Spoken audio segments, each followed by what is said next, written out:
Yeah, they got it bumping. Leg drop, boot to the face, we won't fold. Quick to put a dude in this place, he out cold. With a tombstone, grapple the waist, get laid flat.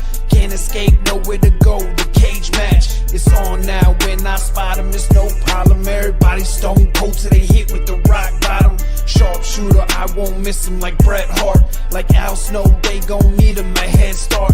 I just might catch a better body than Mickey James. Get acquainted with the name, we bringin' the pain. Like Kane in the ring, all I see is red. Paul Bearer, Undertaker, I can see the dead. John Cena putting hands in your face.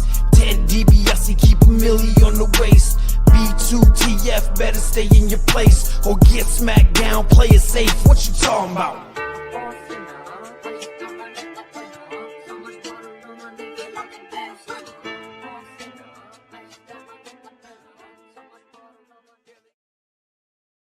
Welcome to another episode of Boot to the Face here live on YouTube and all your favorite podcasting platforms. I'm Chris Rucker along with my co-host EJ Reed, and we are here to talk about the world of professional wrestling. EJ, how's it going? Doing great. How you doing, man? Doing well. Just trying to make sure everything is running smoothly over here on the YouTube channel, and it's looking good. So, yeah, how was your weekend? I didn't do anything this weekend. Was I traveling last week? Man, this summer has kind of flown by. I think I was doing something last weekend, wasn't I? I can't remember. I know I was back in South Carolina one of those weekends. It was on a float trip. But yeah, this weekend was pretty chill. How about on your end? About the same. Didn't really do much this weekend. I'm going with my son to F1 arcade today. What's that? Like Formula it's One kind of racing? like a virtual reality, like virtual reality racing type shit, like some crazy shit that's in Atlanta that we found and decided we were going to go to. So I got that today. Went to Longhorn last night, and that's about it. What you get? Your steak? How you get it done? I know you're a medium guy now. Finally. I don't. So funny thing, I don't get steak when I go to Longhorn. Oh my goodness! What, you get shrimp, seafood? I get chicken. I get the Parmesan crusted chicken that they have. Phenomenal. But yesterday I splurged a little, and I got the Parmesan crusted chicken and a half rack of ribs. And let me tell you, these ribs were good as hell. I grabbed the bone, and that some bitch just came out clean. All the meat was still on the plate. Was the best kind.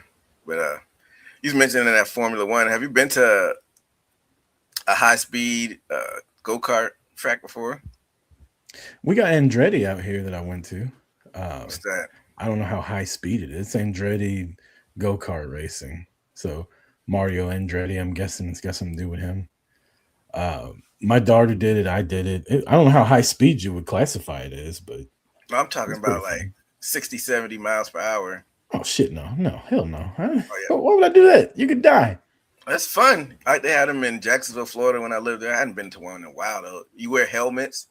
Yeah, it's like mini, like NASCAR driving. Of course, it's, NASCAR get up to 200, 300. But this is like 60, 70. You got the helmet on. It's safe. Like you got the helmet on. It's pretty Just fun. because you got a helmet don't mean it's safe. It is. It's like a closed course. It's like indoor too. It's fun. It's fun, man. I recommend it. I know Atlanta, a big hub like Atlanta has one, but that's what's up. Sure. Yeah, your son's about to go off to college soon, right? Yeah, he's staying. I mean, the college is local, so I wouldn't call it going off to college. But yeah, end of the month he starts at Kennesaw State. Man, that's school year in Kennesaw. Ain't that what Braun Breaker went? I don't know. I don't know where he went. I know he lived in Kennesaw because I see his dad around here all the time and his uncle. I swore he played football at Kennesaw State or something. Really? Huh. I might be making that up. Let's do a quick little Google search. Braun Breaker college football. I could have swore he played there. I might be making. He may have went there. I think he might be making. Yeah. Braun Breaker was dominant running back and fullback at Kennesaw State University. Yeah, see, my memory serves me well sometimes. I'll be forgetting shit all the time. That's also where your boy Messi was practicing while he was here. Out on our soccer field out there. Lionel Messi? Yeah. When the World Cup was here, Messi was practicing at Kennesaw State University. They had all that shit shut down over there. So in order to get to the mall in Kennesaw that I used to go to when I was in high school, you would have to like cut through George Busby Parkway. And in the past like 15 years, Kennesaw State's football and soccer program has gotten pretty big. So they built a big soccer field over there. And cutting through there was a no-go when Messi was there. Like they had all this shit. You had to go all the way around. That's what's up. Yeah, that's like the blueprint now. Speaking of Lionel Messi, like once the European stars over there, they start to age out, they just come over here and just dominate MLS, like they extend their career, rob more millions from the system by dominating. Yeah, I don't mean to count other people's pockets too, but like the whole thing with like Jalen Brunson, you know, people, I can't believe he gave up $100 million, but he still got $100 million, right? Like at the end of the day, how much money do you need? I guess keep more money. I know Inter Miami, they're paying Messi millions and millions of dollars. Like LeBron took the veteran minimum or whatever, right? He's getting like $8 million a year. I think even that, I want to say like maybe 2-3 million a year or something. It might be $8 million for 2 years. Yeah, I think but like for 2 years. He's a billionaire. Like, does he really need more money than that? He's just trying to play to win another title. Yeah. And I'm always conflicted on this argument because it's like I'm not in favor of the owners, but as a player, also like you don't have to be like, oh well, CeeDee Lamb got 35 million, I want 40 million. You know what I mean? Like, who gives a shit? It's honestly all about the agents just wanting more money. But at the end of the day, again, with them, how much fucking money do they need? Like, if you're trying to win, then do like Jalen Brunson. Take 100 million instead of 200 million and let them spread it out elsewhere. Yeah, I agree. I mean, that's what LeBron's doing is showing that his team will be in there playing for championship, and he's making so much money off endorsements and all these side business. He's literally a billionaire. So why not? Like how much, like you said, how much money do you need? You already got enough for life, 4 generations, even more than that if you do it well. So yeah. In basketball and baseball and soccer, like these guys just need one. In football, honestly, it's a little different. If I was to make $5 million, I'd still be fine the rest of my life, right? I understand they have bigger financial obligations than I do, but $5 million will last me the rest of my life. Like I could retire. If somebody was to hand me $5 million, I wouldn't have to work anymore the rest of my life.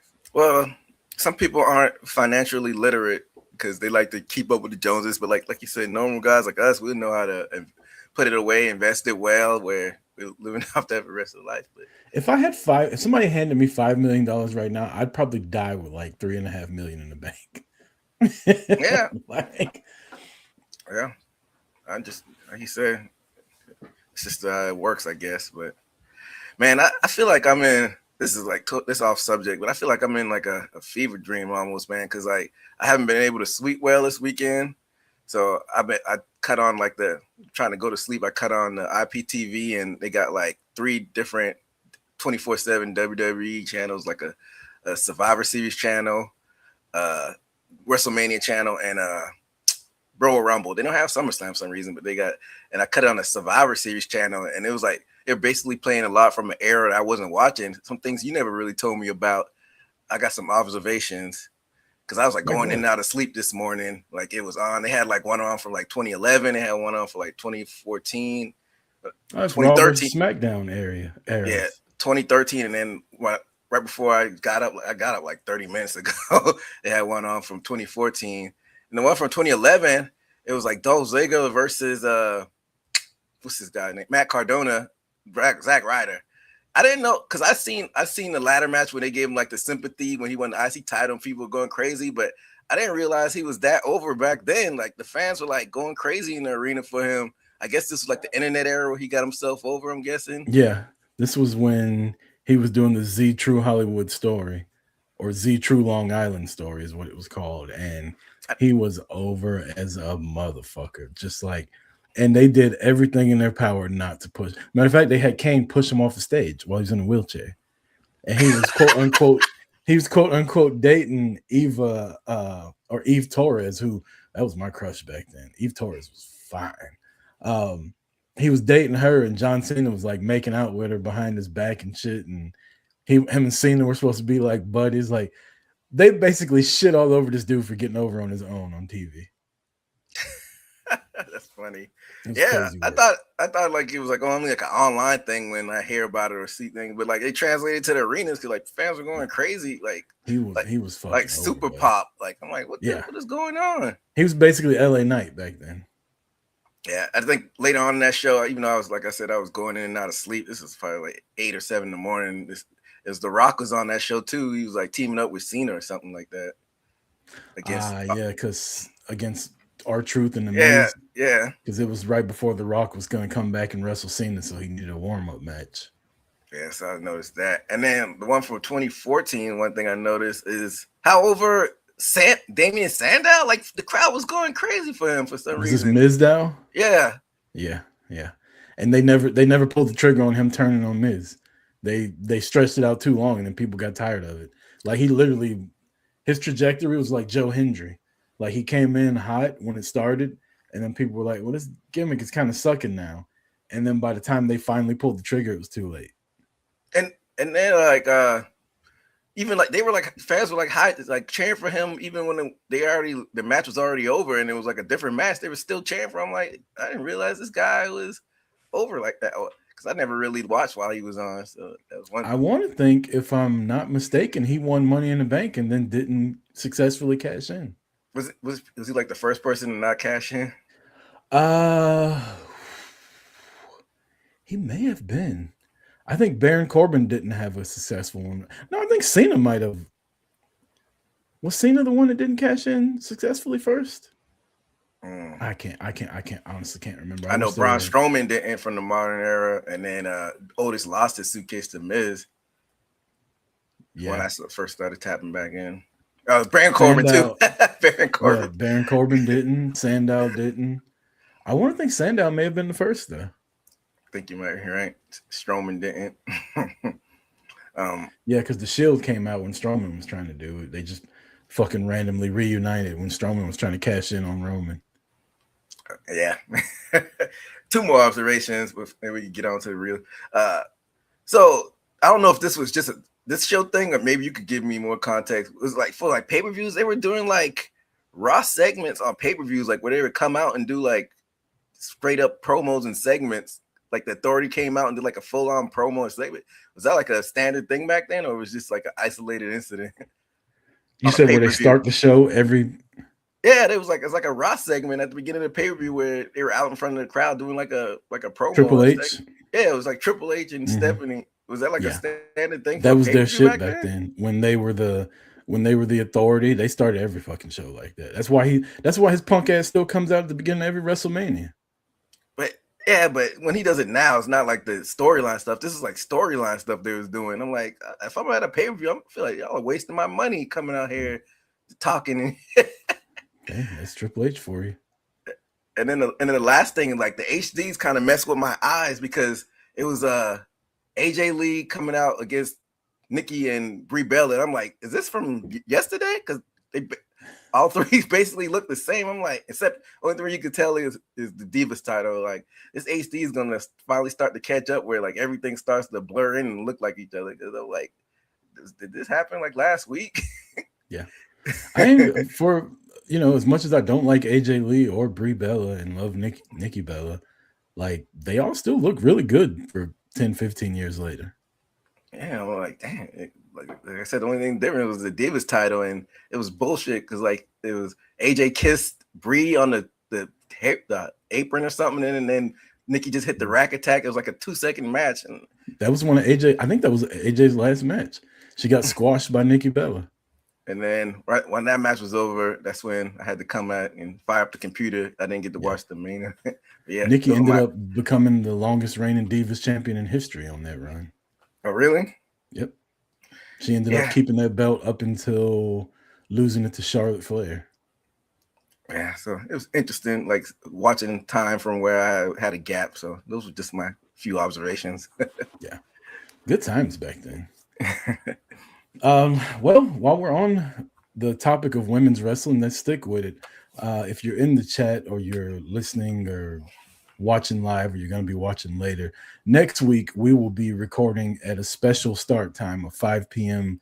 Eastern Standard Time because we will have returning a returning guest and returning to the ring for the first time in over 2 years. Ashley D'Amboise will be a guest on the show. So we will be recording at 5 p.m. Eastern. So if you want to come in the chat and you want to ask Ashley a question, then come over to YouTube, Boot to the Face at 5 p.m. and we will have her on live and in color. Indeed. Let's see. Let's get to some wrestling that happened. Again, sticking with the women. Monday night. I guess we'll go to SummerSlam. SummerSlam happened first. Night 2 of SummerSlam. First off, I have a qualm about night 1 that I didn't get to last week. What's that? And it involves the return of Randy Orton. What about it? So this is where if I'm a fan that paid a lot of money to go to SummerSlam and the match that I wanted to see was Cody versus Punk, I'd be pissed.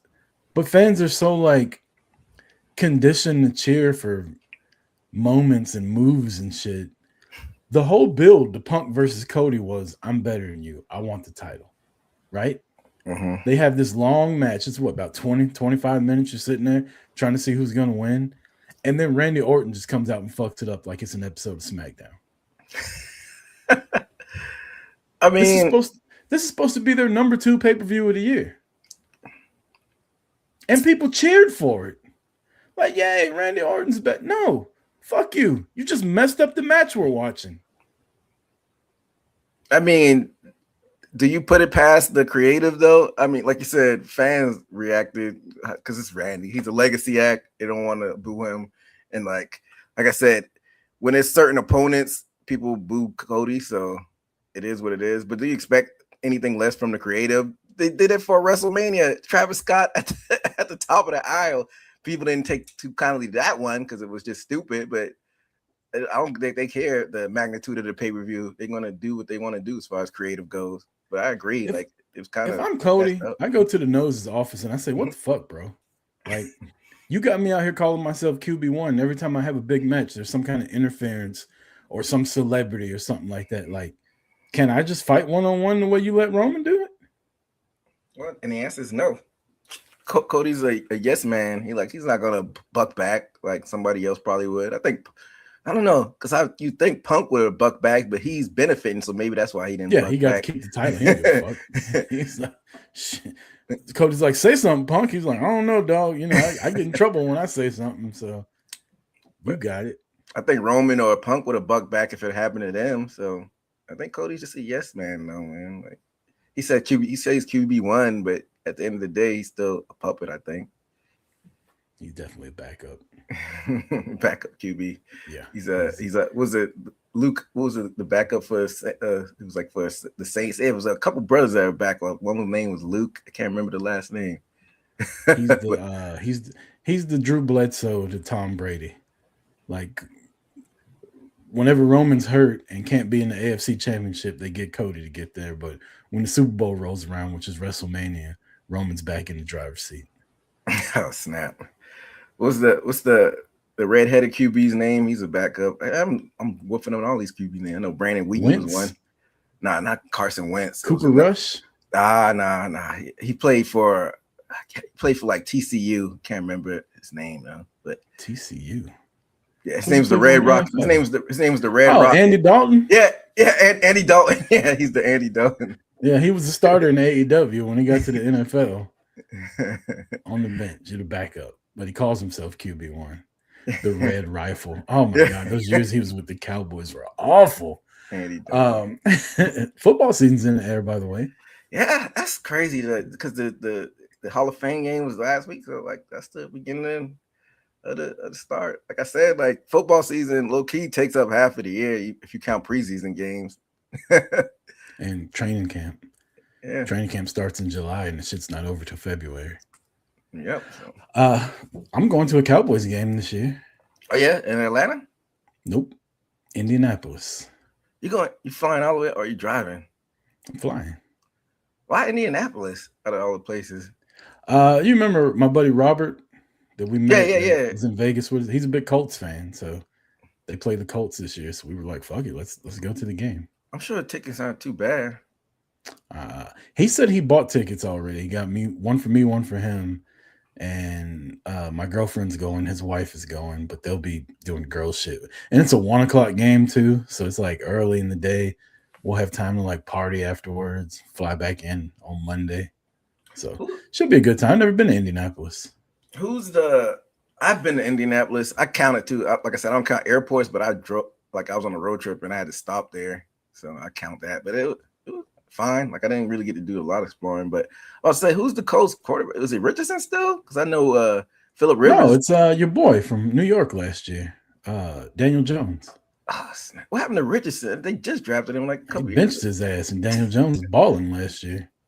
Oh yeah, I forgot it was Jones. And then Rivers come in when he got hurt. Got hurt. Yeah. Tried to come in the playoffs. Yeah. You talked about counting states. Do you count states how do you count the states?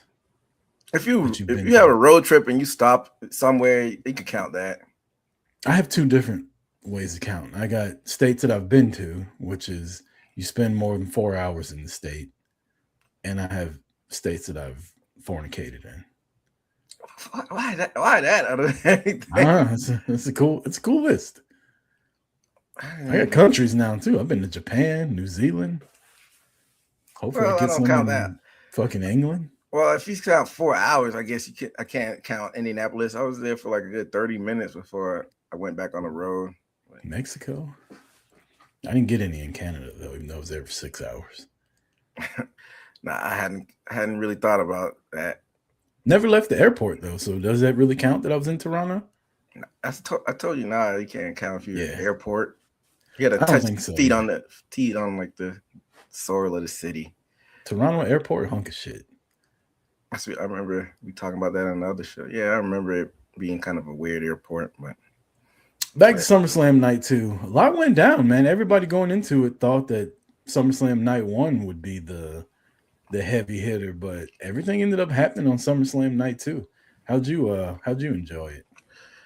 Yeah, I thought it was pretty solid. One thing people didn't predict was that Sammy and Finn Balor, all of a sudden you see Gunter come in, and then out of nowhere, and then.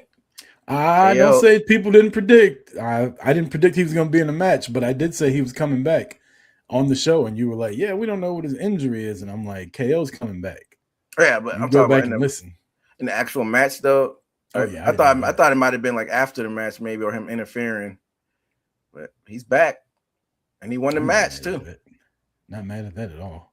And then, I was kind of disappointed with him in Punk's promo though. Yeah, I was gonna say bleeding over into SmackDown. We're gonna get Punk and KO. Yeah, I thought it was okay. And even the actual match at SummerSlam, it was a little bit shorter than I thought, but maybe it was just to warm him back up. You don't want to burn him out too fast when he's getting acclimated back. But yeah, going into SmackDown, yeah, I thought it would have a little bit more fire between them. But I guess they got a ways. I think they say it's gonna happen in Canada and Toronto. A Toronto SmackDown, is it gonna be? Yep, August 21st, I believe, is the date. So we have a few weeks. So we're basically saying that KO is not winning. I think he is winning. Oh, really? I don't think so. I think Sammy's going to cost him. No, I think we're headed towards the Sammy KO match at fucking Survivor Series. You think they're going to stretch that out all the way to Nah. That's only what is Survivor Series? November? It's Thanksgiving. So I think they could stretch that out that long. You just don't like Punk. I don't think KO's gonna win. I don't like him having a belt. Like he just looks like such an old, decrepit man wearing a fucking belt. Well, you're gonna have to get used to him wearing it for a while because he looks like a bunch of these motherfuckers that wear their belts to the arena. I don't even know what that even means. Just unathletic, old, worn down. Like he's in great shape too. Don't get me wrong, he's in way better shape than I am. But he just looks old. Like it doesn't look good with him with the title on. Like he doesn't look like what a champion should look like anymore.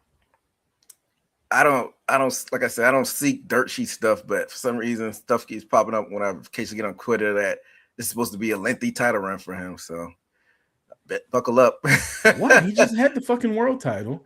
He lost that, and then he comes back and wins this. Like, nobody gives a fuck about Punk as a champion. I'm sorry. He's turned into kind of like Cody. He's like the corporate guy now. No, he's turned into everything he used to talk shit about. Yeah, he's the corporate guy, and you know, he's what they want to put out there. I guess they do metrics and stuff, and they feel like the ratings are up with him. But I'm not mad at it. I don't like it at all. I mean, who else would you want on it? Like you said, a KO. Like, is KO putting butts in seats like that? Put it on. The champion in WWE doesn't put asses in seats anymore. WWE puts asses in seats. Nobody's going to a show now saying, well, Punk is the champion, I got to go see it. He's going to be on the show regardless. It doesn't matter who the champion is now. Champions don't sell tickets anymore. I don't necessarily believe that. I believe that, champion is a person that you come to the arena to see it for. Unless if that's the case, then it's just a prop. Then yeah, it is just a prop. I don't believe that. Nobody. I'm sorry. I've never, since I've been going to wrestling shows the last few years, I never go and say, well, Roman's the champ, I better get there. Like, I don't give a fuck who the champion is. If the show that I like is in my city, I'll go see it. Even if CM Punk is the champion, it doesn't make me want to go more or less depending on who the champion is. Well, that's the case, then keep it on Punk. It doesn't matter. Punk's matches are so slow. Yeah, he's up there in age. Man, pushing 50. Exactly. Why the fuck is he the champion? No, like you said, it's just a prop. Put him on Nick Aldis. I think I don't know what his stance is because they reinstated him.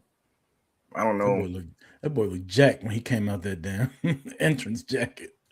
I was like, did he get bigger since the last time I saw him? Yeah.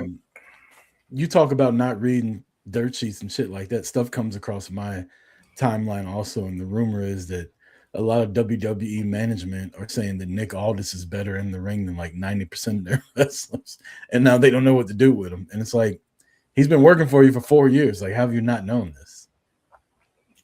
Because he started out as a producer backstage, and then they put him as on air. So Nick Aldis has been with WWE for a minute now. Yeah, I remember his last run in actual wrestler. He did a couple of TNA dates when he left the NWA. Yeah, like you said, it's been about almost 4 years now. Yeah, because maybe how did they not know that? They probably don't pay attention to anything outside of the company, and it's not like he was in the ring doing stuff probably. So I don't know. I feel like he'd be a Triple H guy though. Like, I feel like Triple H would love a guy like Nick Aldis, big muscular motherfucker that wrestles real slow, kind of old school.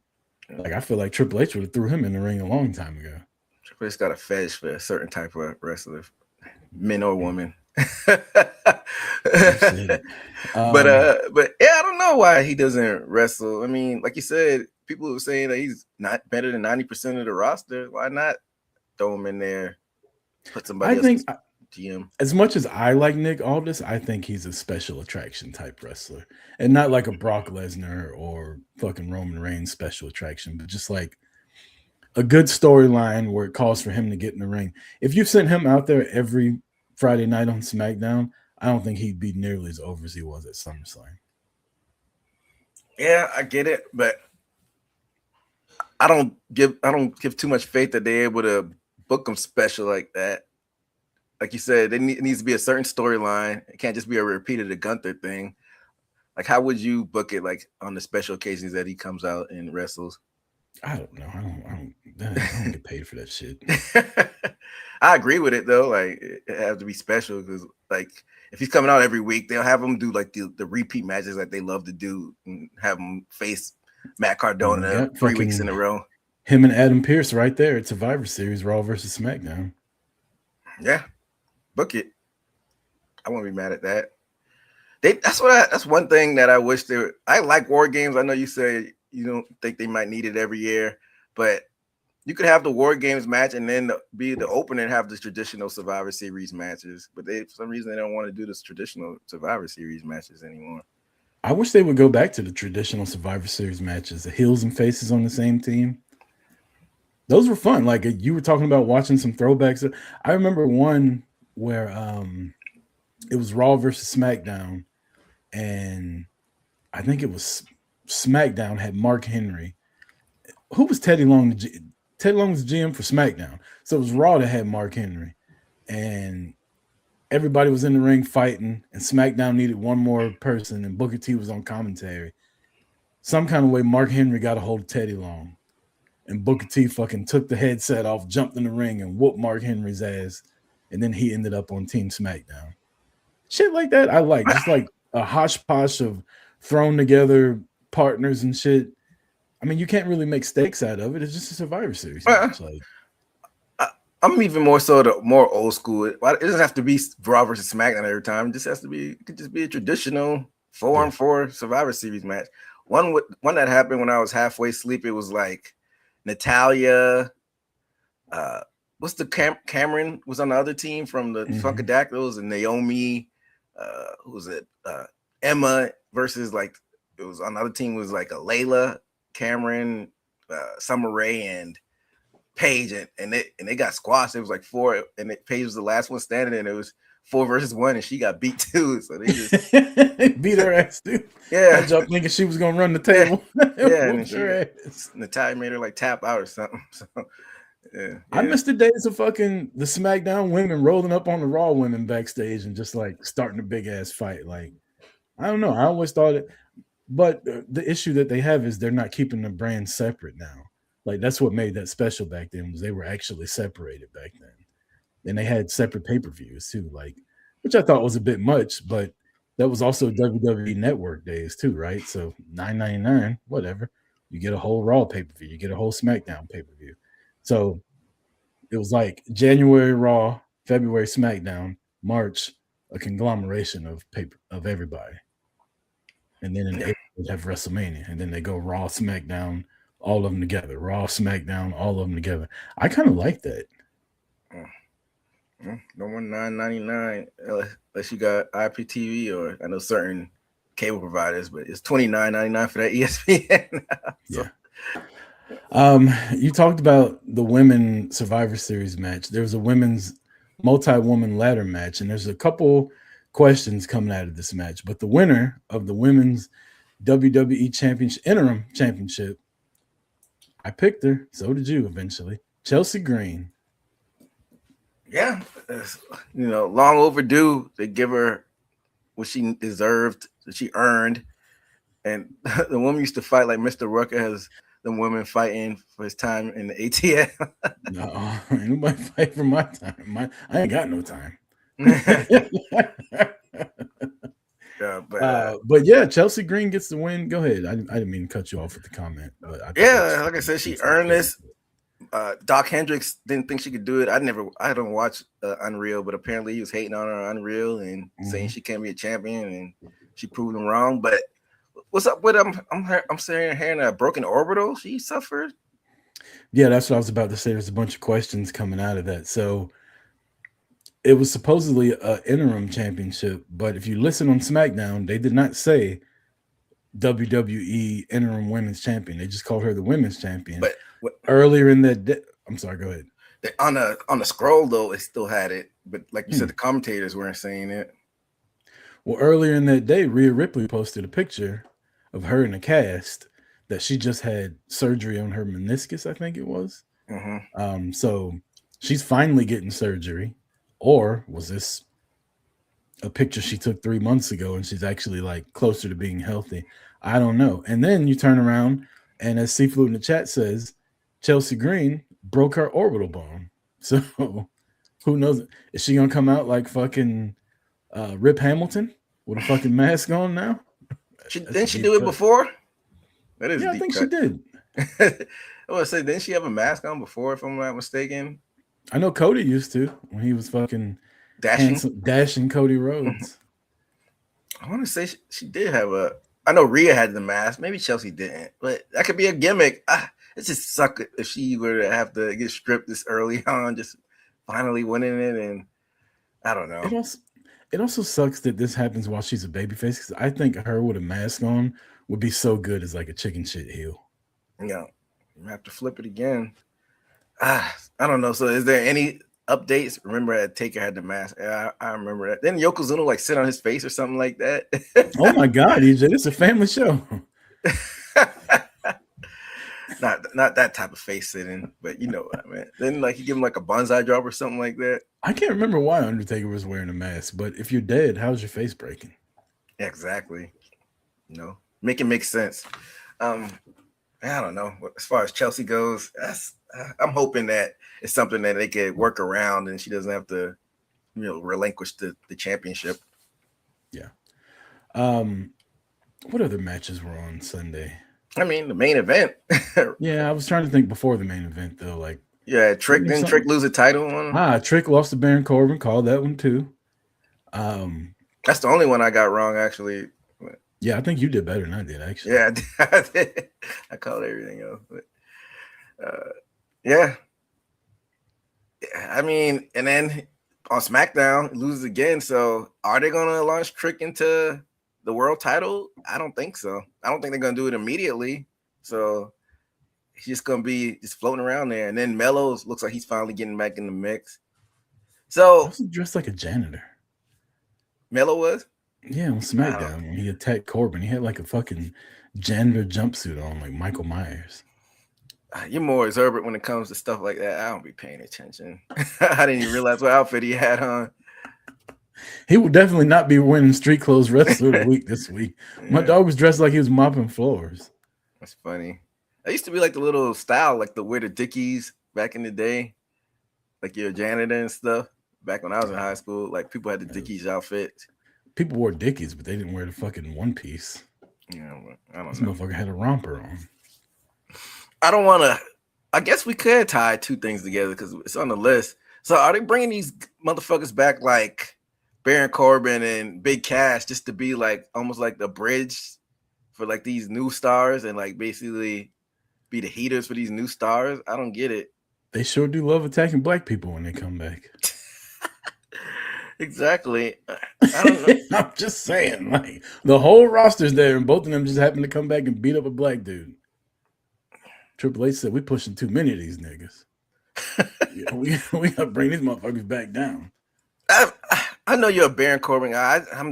He just does nothing for me. He's good at everything, but he's like a jack of all trades. But he's just not great at anything that compels me. He's good in the ring. He's good on the mic, not great on the mic. Nothing to me. Nothing attracts him to me, really. I could understand that. I like Baron Corbin. I think he's really good. But I see what you're saying, that like he's not great in the ring, but he is good in the ring. He's not great on the mic, but he is good on the mic. He doesn't have a great look, but he does got a good look. Like everything he does is just like baseline, but he does everything well. But when you don't do anything extraordinary, it's hard to stand out. When you're just a solid we talked last week, like a good hand. I think Baron Corbin is literally the definition of that. He can put him in the main event, but he's never quite the champion. But he's believable as the main event heel guy. Or you can have him in the mid card and have him have those titles, and that's believable too. So I don't know. I think Baron Corbin's always good on your roster. One thing that is intriguing with Big Cass, because like you said, he beat up Javon Evans. In the right circumstance, you could maybe push him as that world champion, not the WWE champion, but the one that Roman had. Because he has a great look now that he's that motherfucker 7 foot and fucking ripped. He really is. I had no idea was he that ripped on AEW? He was in AEW, but not when his first run in WWE. Remember they tried to run him as a single star on SmackDown for a little bit. Yeah. He was like he was like pudgy, but now he's like 7 foot and ripped. So I don't know. He's like a modern day Kevin Nash. Like alcohol and shit like that, and got cleaned up and started lifting weights, I guess. And now he's just, you can't teach that. Yes, he's like you say, Baron Corbin's good on the mic. I don't think Big Cass is good on the mic. I was gonna say if it comes down to which one of those two is gonna be the champion, I pick Baron Corbin over Big Cass any day of the week. Big Cass has the better look, but You don't want to hear this motherfucker talking on a microphone all the time. And honestly, you really don't want to see Big Cass wrestling a lot. Like, he's just big. It's in his name. Where's Enzo? Wasn't Enzo supposed to be hired back too? Just toss those two together. I thought that was a rumor. C-Flu said Corey. Corey, go ahead. Corey Graves is quiet as a church mouse in Big Cat. So that is a little awkward. Yeah, I mean, I don't even remember what the entire story was. Like, I remember it was reported that he and Carmella had some kind of physical altercation while they were there. Some people were saying it's not as serious as what people are thinking, but I don't know. He got fired for it, right? I don't know if he got fired for that necessarily.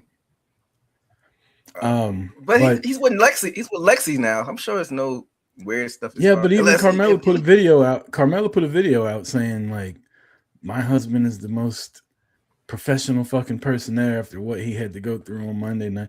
And now he's got to commentate with this motherfucker every week that had issues with his wife now. But Triple H is a motherfucker. Why would he put him on? Why did he put him on Raw? Why wouldn't he put him on SmackDown?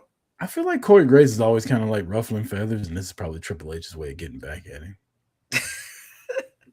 Triple H is just a spiteful motherfucker, man. Yeah. But like, wasn't Corey Graves and Carmella's story like very convoluted when they got together? Like his wife, he was still married. He was still married at the time, and allegedly, of course, they're gonna deny it. They're like, he was already done, but people are saying it was some overlapping. I don't care about people's personal lives. I don't give a fuck. That's not none of my business. They're together now. Apparently, they're married and happy, but it still is messy putting Big Cass on the same show as him. It's got to be a little awkward.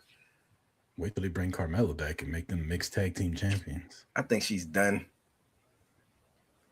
I think she's just wants to take care of their kid at home. I kind of miss Carmella. I wasn't mad. I thought Carmella was actually a really good heel woman's wrestler. Yeah. Like chicken shit heel. She didn't bother me when she was around. Remember, she had a little comedy with R-Truth for a little while too. Yeah. And she had the title run when she cashed in on Charlotte. Yeah, that was before the comedy run, but yeah, I remember that. She had to win Money in the Bank twice because of the chin motherfucker. Yeah, James Ellsworth. that was a big mess. But, did I tell you the story about me and Hoop like drinking at the bar in Winston-Salem? Yeah, and Ellsworth was there. Yeah. Wasn't he messing with little girls there or something like that? I wouldn't call them little. I mean, they were at the bar drinking. They were young though. And me and Hoop were like, hey, y'all need to watch out. Like, he's got a reputation.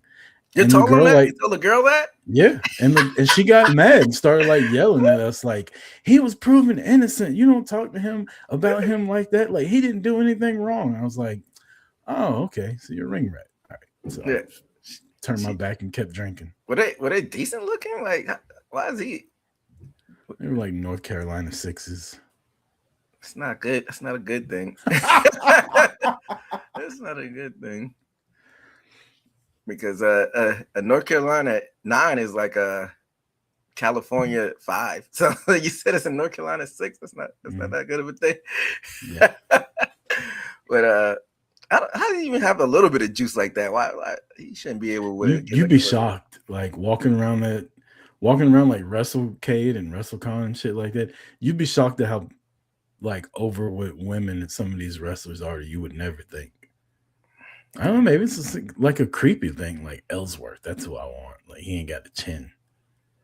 Looks like some type of mutant creature, but looks like a wrestler. Gollum. Yeah. This is the closest I'll ever get to meeting Gollum. What was Gollum in Lord of the Rings or Harry Potter? I can't remember. Lord of the Rings, and that's our boy Leo Rush. His inspiration. Yeah. He knows. So my girlfriend she's a big Lord of the Rings and Harry Potter fan. This year she'll get to go to both places that they were both filmed. When we went to New Zealand, she went to Harry Potter, and when we go to London, New Zealand was Lord of the Rings. And when we go to London, she's going to the place where they filmed Harry Potter at when we go to All In. Hey, I bet she's like a kid in a candy store. Right, all in the same year. That's what's up. Let's get to the main event of SummerSlam. Roman Reigns versus Seth Rollins finally closed the chapter on the Shield. They do the little fist bump with the mask in the middle at the end. People went crazy on social media, putting Dean Ambrose in there like he had died. What's up with this obsession of wanting Mox back? He's not coming back to fucking WWE anytime soon. He's getting paid. I'm hearing up to like $5 million a year, something crazy over there. Like he ain't coming back to be because some Dean Ambrose stuff was like I was falling out of sleep. It was Dean Ambrose versus Bray Wyatt when I was falling out of sleep watching Survivor Series, and it's just like a completely different character. He's wearing like a t-shirt, wrestling, and a wife beater, and like saying he was on the mic. It was sounded like a whole different character. Like that's not the character he wants to play. Like he's doing whatever the fuck he wants in AEW. Like I don't know why fans are so enamored with this Shield reunion. Like we already seen them reunion have like a twice back before Dean Ambrose left. I don't know. It's just a weird thing and I think it's an internet thing, really, isn't it? I think the crowd would be juiced if Ambrose showed back up. How would that even look though? Like he doesn't even look the same. Like him coming up bald, Ambrose now. He's bald now. He could have done before he left WWE. Yeah, did he? I can't remember. Yeah, it wasn't shaved, but it wasn't shaved. It was shorter. It was shorter. You're right. Yeah. And he was definitely fucking jacked before he left. Like his last run that he came back on after injury, joining the Shield, he was fucking juiced up. Oh well, I don't know. I don't even look at him as a WWE guy. Like when you look back at his career, I think AEW is his legacy. I mean, he's been fucking gone for what, like 6-7 years now? He showed up at first pay-per-view, Double or Nothing in 2019, so 7 years. He's an AEW guy. Yeah. I mean, I'm sure he'll get inducted in the Hall of Fame when he calls it quits, but I don't know. The AEW Hall of Fame. Shield's gonna be in the WWE Hall of Fame. If AEW creates a Hall of Fame, who's the first person to go in? I'm putting the EVPs in there, including Cody. Ooh, I'm going with Sting. Sting, I love Sting, but he'll get in there, but he's not going to be my first inductee. If they were to create a AEW Hall of Fame like within the next 2 years, all those guys are still wrestling. Sting would definitely be the first choice. I don't have really many people that are retired. I put Brody in there maybe.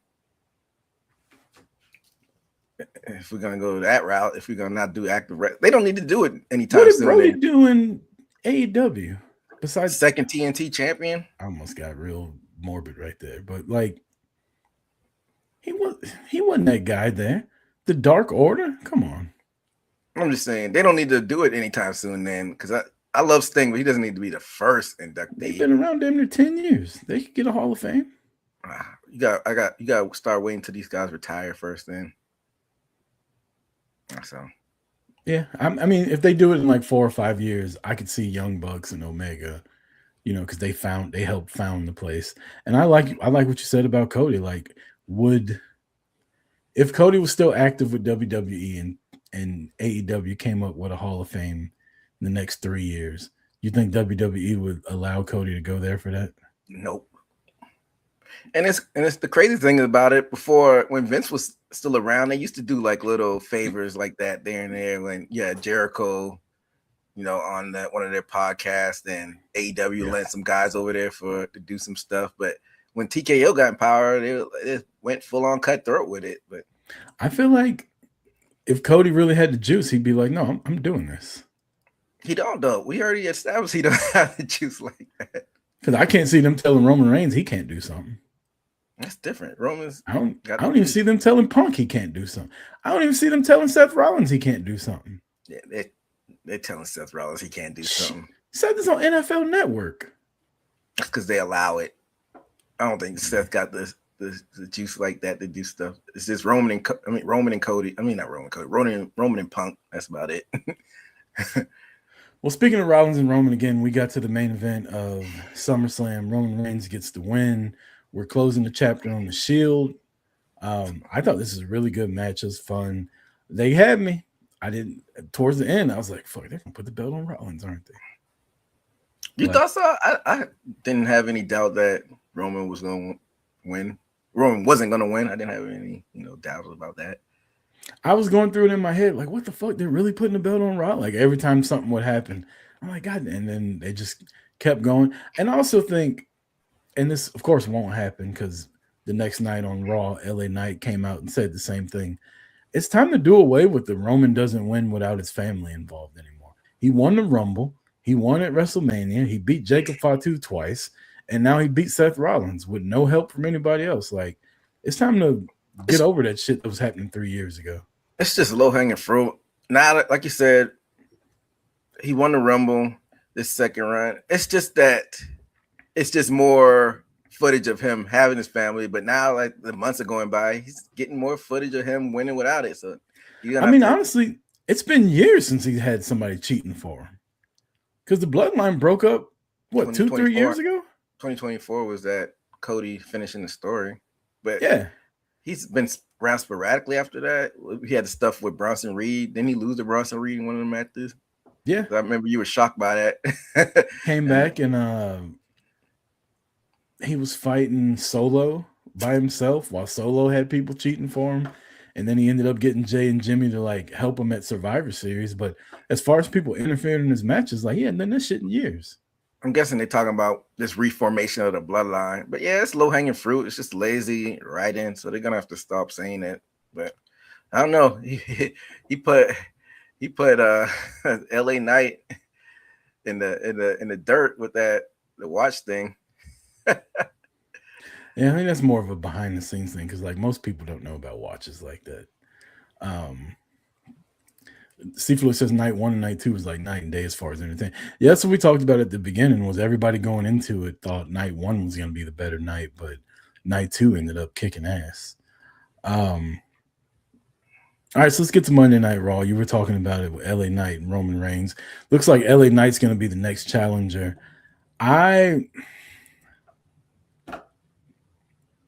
This type of shit makes me nervous because it's like they better not put the belt on the LA Knight off of Roman Reigns. Why does this make you nervous? We already know what the company thinks about LA Knight. They don't see him as that guy. Some of it on his own, you know, with the in-ring stuff and, you know, some promos where he kind of stumbled here and there. But as far as fanfare, he's still over. That's the only thing that, you know, might have you have cause for pause. But at the end of the day, this is just going to be a transitional, you know, feud to the next thing. I don't know who's going to – I think it's probably going to be Oba and Mania. I think that's what it's trending to. I feel like they're heating up Jacob Fatu to step in front of Roman for Oba. And I think that's going to be a feud for like 3 months. I can see that. I can see Jacob and Roman at the Rumble. Where it's happening in Arizona, right? No, Jacob and Oba. Oh, Jacob and Oba. I was going to actually ask you about that because the way they built Oba, there's no way you can't have him go back to Raw facing like a Chad Gable just randomly. It still have to be like big matches from here and there. And I'm trying to think of like once Brock beat Rock at SummerSlam, like what did they do with him after that? Because he wasn't going on there and just randomly beating Jeff Hardy's on Raw after that. Like what were they doing? He ended up in a feud with Kurt Angle. That happened at Mania though. Did he face the Undertaker in a cell in between then or something like that? I can't remember exactly what he did after, but they didn't just put him in some bullshit. Like him and Kurt Angle's feud was really good, by the way. Like, because Kurt Angle had just entered his wrestling machine phase where he got his head shaved and he kind of came off more like a badass. He got on the juice a little bit, so he was a little bigger. Then you realize, damn, Kurt and Brock aren't that different in size. And then Kurt was just tossing his big ass around. So before that, though, Brock had some pit stops. Because he lost the belt at Survivor Series, the Big Show, and like Paul Heyman double crossed him and went over. Yeah, he got it right back though. But yeah, he was Mania. People like Big Show. Like he didn't get back to Mania though when he beat Kurt Angle for it. Yeah, he was feuding people with Big Show that were bigger than him. And I think Undertaker before that. So yeah, so I guess you could, like you had said, have Jacob step in and be like like the second boss before he gets to Roman. But they've been teasing that. Breaker in the way. I think Seafood in the chat says. I think they teased that, but we've seen them do that before, where like they'll eye each other down and nothing happens. I don't know if they want to sacrifice Braun Breaker, like you said, we don't really see it with Braun Breaker, so we don't care if they do it. But I don't know if they go out and fully do that right now. I think this is something. I mean, you got the Paul Heyman factor involved in it, where Braun Breaker's like, "Where's your boyfriend?" Like, Braun's not happy about Heyman and Oba being so chummy. So, yeah, I think there's something to this. I think some kind of way Braun's got to get rid of. We just got to get rid of the vision. Yeah, Even if you brought Bronson Reed back and him and Braun teamed up, don't call him the Vision. Give him a different team name. Get Austin Theory the fuck out of there. Get what's your boy's name? Logan Paul out of there, and get rid of Paul Heyman. Make Paul Heyman Oba's manager. I don't think Oba needs a manager, but I don't know what you do with Paul Heyman now that Brock is retired, and we'll get there eventually. Braun has been sacrificed already. Yeah, like we said, like I think we said it before. We think that match between him and Punk at the beginning of the year was his show and prove, and I think he failed. And it was kind of like back of the line. So it is what it is. Like I never really seen it with him like that. Even when in NXT, I thought he was over pushed. Like they were trying to push him as the next Cena. He's like another, even though not stature wise, he's like another Baron Corbin, good at a lot of things, but not great at anything. Maybe that's why they made such a good tag team. Yeah, there you go. It all ties together, the Wolf Dogs and whatnot. So yeah, he just spearing and barking. Like it takes more than that to get over. Yep. So it is what it is. But yeah. So you're saying when Bronson Reed comes back, put them in a tag team? You can still put them together. I like their dynamic together. I didn't like Austin Theory or Logan Paul, but I thought Braun and Bronson they did well together. Maybe he's like his dad. Like his dad is known as a tag team specialist. Maybe like build a real tag team division, and have them be the face of it. Like people kind of look down on tag teams and WWE just because they haven't built it right. Like tag team is like a staple in wrestling. Like maybe that's the ceiling.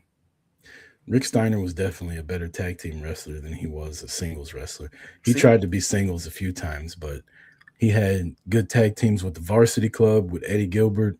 He was a good tag team with him and Sting. And then when his brother got there with the Steiner brothers. And he was a good tag team with Sid Vicious for a while towards the end of the Nitro. So, like, Rick Steiner was always better in the tag team than he was as a singles wrestler.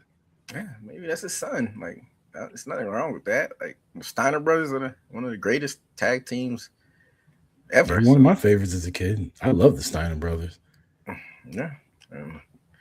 Scott was pretty good as a single star. That's because mine was off his rocker. He was a genetic freak. with his freaks. All my freaks out there.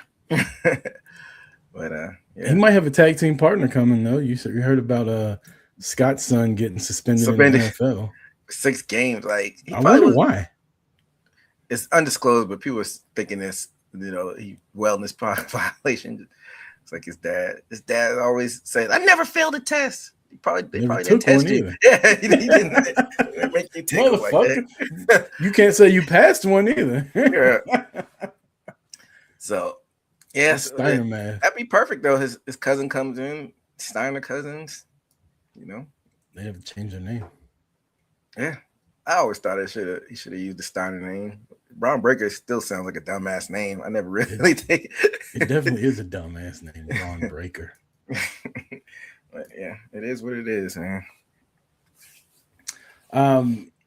Liv Morgan and the Judgment Day, they're beating the shit out of Sol Ruka, who's fallen so far off the fucking pedestal. And then out of nowhere, the man comes around. And just like that, Becky Lynch is a babyface. She comes out. She's talking shit to the Judgment Day. She wants the world title. Again, I hate to keep saying that I said it, but I said last week, like, it's time to get Becky back into the title picture, the world title picture. And here she comes. But she didn't come alone. She brought La Primera with her, Stephanie Vakir. First appearance since WrestleMania. And she comes out and beats the shit out of the Judgment Day. I like this segment. I really do. I like everything about it. I like the surprise of Becky, and I really like the surprise of Stephanie Vakir. And I like Liv being that fucking cocky swarmy, smart ass heel that she was. What'd you think about it? Like you said, it was a nice surprise when I heard. I don't know if you might have spoiled it for me before I saw it live because I didn't watch Raw live, but you didn't spoil the Stephanie part of it. C. Fluid said Soul should probably just go back down to NXT. I don't know. Not this early, because then now you're really just saying that she don't have it. Maybe wait for a while before you go down that route. It's ways you could have her in some, good spots. But as far as the Becky thing goes, like, yeah, it's interesting that they had two comebacks back to back. But like you said, she's a face now. I like how they kind of flipped it. She said it's not just me. It's Sports Illustrative saying it, but she flipped it like it's not me saying it, everybody's saying it. So I like that little. I like how she made fun of Liv doing the worst world champion of all time. I thought that was funny. She still wasn't giving babyface Becky vibes though. She's still kind of a bitch, even what she did to Stephanie Vaquer after, like them two getting in each other's face. So how do you think this plays out? You think it's going to be Stephanie and Becky doing like a number one contenders to see who could face Liv, or is it going to be like a three-way? Both. I think it'll be Stephanie versus Becky in the number one, contenders match, and I think Judgment Day gets involved some kind of way and fucks it all up, and Adam Pearce is like, fine. You don't want to fight one of them one-on-one? Fight both of them. I wouldn't be mad at that, but sadly, I think Liv keeps the belt if that happens. Yeah, probably. We're still like in a weird part of the schedule now. We're like in no man's land now that they don't have some of these like ancillary pay-per-views like Hell in a Cell and whatever and so. Because we got around your neck of the wood with Sunday Night Main Event and then Money in the Bank in October and then Survivor Series. So it's like a lot of stuff is kind of spaced out right now. When is that Sunday Night Main Event? September 6th, I believe. That's about a month, so you could do it then. If they did that, would you be more inclined to go? I'm not going unless I get free tickets for my job. Damn, you like F these high. I'm all elite. I'm all elite, man. Fuck WWE. Oh man, even if they do like one of these, just the Justin Jefferson special where they sell it for like 70% off or something like that, you still wouldn't do it. I mean, it's damn near free. I might go for that. I don't think they'll do that because it's an arena though. I don't think they'll have to do it in an arena. They're still good at selling those out, but I don't know, man. Like you said, they're gonna have to like do some pretty significant stuff on that Sunday Night Main Event since everything's spaced out. Like Money in the Bank October, that's like fall. We're still in the summer right now, so maybe this will be the first Saturday night's main event where they actually let something happen. And it's not a glorified house show because it's basically a PLE. Yeah, I got my hopes up when it was gonna be in Madison Square Garden, but they didn't do anything. All of that was like an aura session with Brunson and Roman. I thought they were gonna actually do something significant there in the Danhausen. Well, All In outperform SummerSlam. I mean, I don't know. It already has. Whatever floats your boat. I think I'm gonna go enjoy it more because I'll be there, and yeah, I don't know. That's just more my. I feel like it already has. But with all the commercials and all the bullshit at SummerSlam has some good moments. Like Roman and Seth is my type of wrestling match. Like there's nothing at AEW for me. If I was to watch a match in person, there's nothing AEW could do that would top Roman versus Seth for me. I'm a storytelling guy. I like the matches to slow down, pick up, like tell me what's going on throughout. I don't just like fucking boom, we're 70 miles an hour out the gate and we're not slowing down. Now, that's fun. That's entertaining. And I'm sure I will love every second of being at All In. But I don't think there's anything they're going to do at All In that would top Seth versus Roman for me. Or even Roman versus Punk, because I was there for that one at WrestleMania. Well, that being said, I think I'm gonna have a lot of fun at All In. But one thing that I don't think we talked about, and one thing I didn't have on the list, is this Danhausen thing finally starting to wear down and get on people's nerves? You got Oberhausen now. If you hadn't seen the stuff on the internet, that'd be ridiculous. But because he beat Dom, and let's not get into how much Dom has been cooled down on the WWE. He's still cooking in AAA. But, he's been in every segment. I'm starting to see people online kind of getting tired of Danhausen already. Of course they are. That's what people do online. Are you trying to say they're fickle? They love something and then they hate it. I love this. Give me more of it. Wait, that's too much. I don't want it. Well, how you feel about Danhausen? Yeah, he's funny. That's it? That's not like... It's like... I mean, I was never on board with Danhausen. Like when he first came out, we had a TikTok out of me like saying how much I didn't like it, and he's kind of like he's went from here to here. He's not quite here, but he's just kind of like leveling off right there. I'm fine with it. I don't hate it when he comes out. I don't love it. Like sometimes it's funny, sometimes it's not.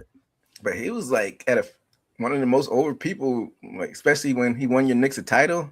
Well, he uncursed the Cowboys, so he might be my favorite wrestler come February. The only way the Cowboys will be uncursed, I'm not even going to be morbid, but you already know what I'm alluding to. If Jerry Jones dies. That's the only uncursed. When he goes on to be with the Lord, the curse is over. But then, he's going to outlive both of us. That'd be ridiculous. But in the words of CM Punk, then his doofus son will be taking over right after that. So the doofus son-in-law. But yeah, it is what it is with Danhausen. But yeah, I don't know. Real quick, last thing on WWE, we have the retirement of Brock Lesnar this week. You think he's actually done? Well, he's like a mercenary for the money. So if somebody's going to throw $5 million for him to do one more match, he's not going to not take it. I feel like Brock is kind of like what we were talking about earlier. Like, how much money I think Brock is done. Like, he even talked about on this thing, like, it's hard to stay in shape now, and I get tired of working out. I just want to fucking hunt and be with my family. I think Brock is a type. He's done. You'll see him at the Hall of Fame. I think he's done as far as doing any programs, anything like that. But I don't know. I won't be surprised. I think he's done, but I won't be surprised if he did like a Shawn Michaels one more match type of thing. I hope not. So yeah, but Brock said he knew it was time to go when Oba whooped his ass. he said I wasn't planning on retiring at WrestleMania, but Oba picked me up and slammed me. I said, "Shit, that's it." That's funny. But if this is it for him, I don't know how I would classify his career. And C. Flu said, "Mr. Rucker, you were right about the Bellas whooping." I mean, I think a lot of people saw that coming. I think we talked about that last week because that was after the first night, right? That was night 2. That was night 2? No, that wasn't it night 2? That was first night with that was night 1? Yeah, it was night 1. And now Bree's injured. Yeah, it was just terrible. Clavicle. Yeah, they're saying 6 months or something like that. But no, that might be a blessing in disguise though, because then you could prolong them finally winning the tag team belts at like Mania or something like that. You don't even need to do that. Just let Nikki have a run and be done with it. No, I want to see. I gotta see them have that's be something that bother me if they never win the tag team belts. I gotta see that happening. It's some shit that happens in wrestling. Like fucking Scott Hall was never a world champion. Mr. Perfect never won the title. Ravishing Rick Rude was never WWE champion. I think we'll see it, but what was I talking about actually? Oh, I can't remember. What were we talking about? It just shows you how shitty WWE is. Let's move on to AEW.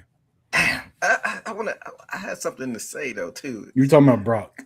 Oh yeah. Okay, so if this is it for him, like, how do you categorize his career? Because he had his first run. It was 2 years before he tried to do other things where he actually wrestled. But what? Because like somebody did the math, and like he only had like 400 something matches his entire career. And when you line it up to like a guy like they even said Chad Gable is up to like 900 matches because Brock never really did house shows like that. When he came back, I don't know, because I wasn't really paying attention when he came back. I remember people were excited, but the Suplex City thing wasn't that during the Undertaker match? No, it was Roman. It was a Roman match. So what was this, like Roman circa 2015? Roman at WrestleMania 31. Okay, so that's 2015. he came back in 2012. Was he actually wrestling before, like in between 2012 and 2015? Because ever since I started picking back up, it was just suplex. Did he actually wrestle any real matches in between when he did the Suplex City gimmick and when he came back? Nah, he stopped doing that when he whooped John Cena's ass. When was that? 2012, 13. So when he came back in 2012, he never really wrestled like that, did he? So he destroyed John Cena after he beat the Undertaker at WrestleMania. Okay. So before that, he was actually wrestling a little bit more than just suplexing. Mm-hmm. Okay. So like he was an attraction. He's definitely a Hall of Famer.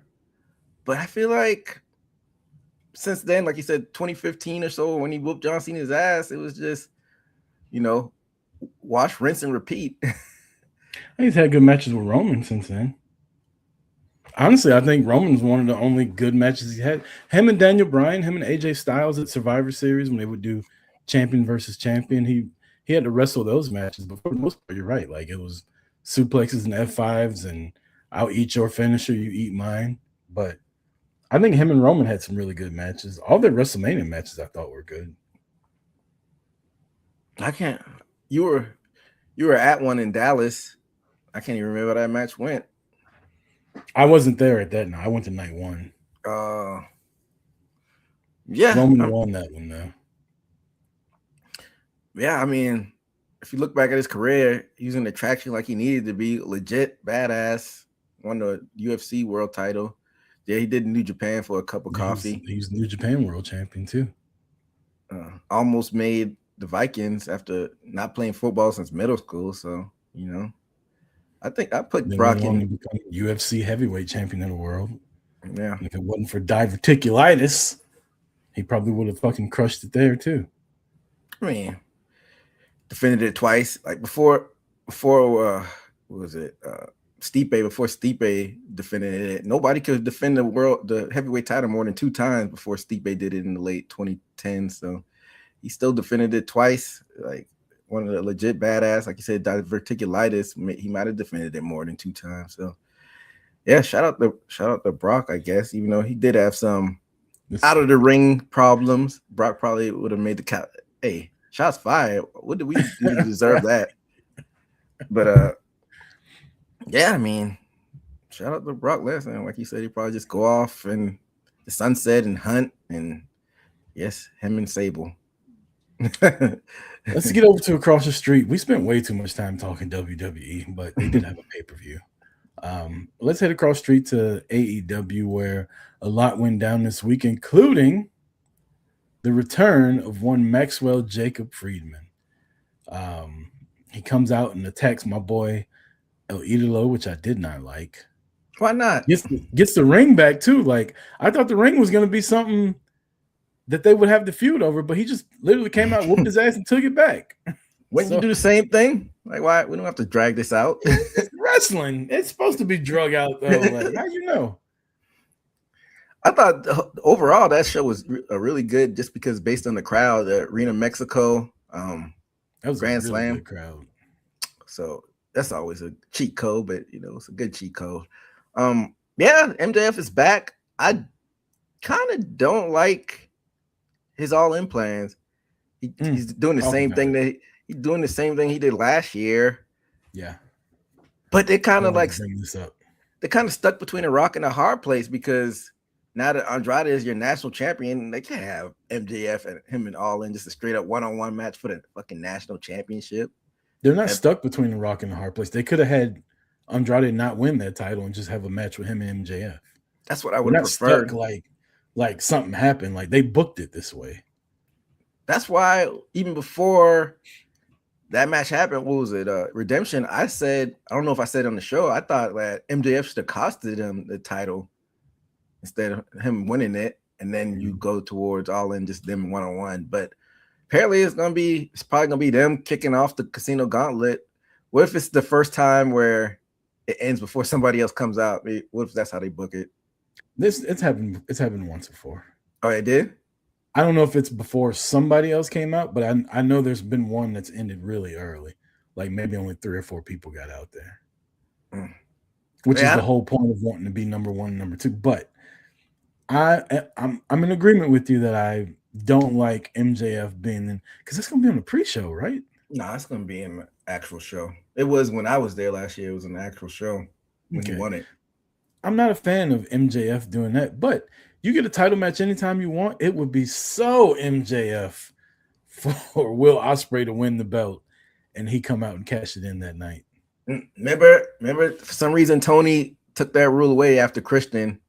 When MJF had it last year, he took it away. He was like, well, you got to announce it a week before your match. And then remember he called a shot at World's End. Yeah. So why don't you just keep it like Money in the Bank? I like when Christian just went out and did it whenever he wanted. I enjoyed it too. I think it was a way to just fuck over MJF. Seafood in the chat says this may sound crazy, but with MJF bringing back his world title, this is a way for AEW to start a brand split. This already got too many belts. I don't know what the direction they're going with this. Him bringing back the Triple B, because I know people were like calling back to when CM Punk had the Real World Championship. I don't know. Why did he bring the belt? You lost.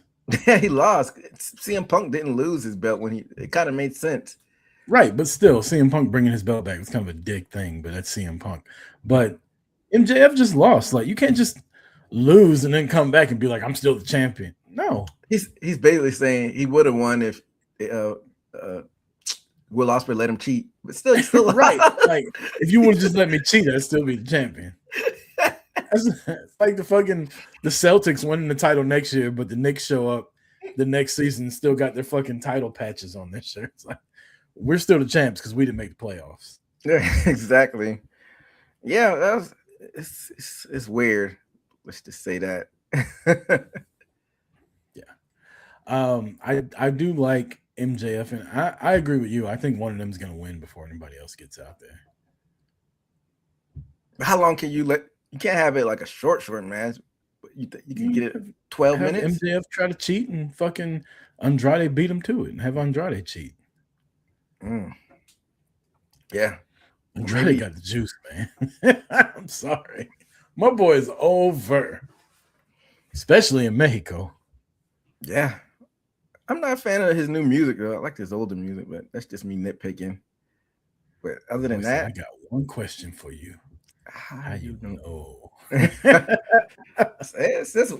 just one little thing that could take you over the top. Like, that was my frustration with, that whole little trio of like mid-carders with him and Rusev and Alistair. Like, y'all just gonna be the same thing when you go back over, unless you get something that the fans will cling on to. And Andrade, sometimes it's lightning in the bottle, and he was able to finally stumble on something that could push him into that next tier. Like you said, I wouldn't be mad if he won the bet off of Will Ospreay.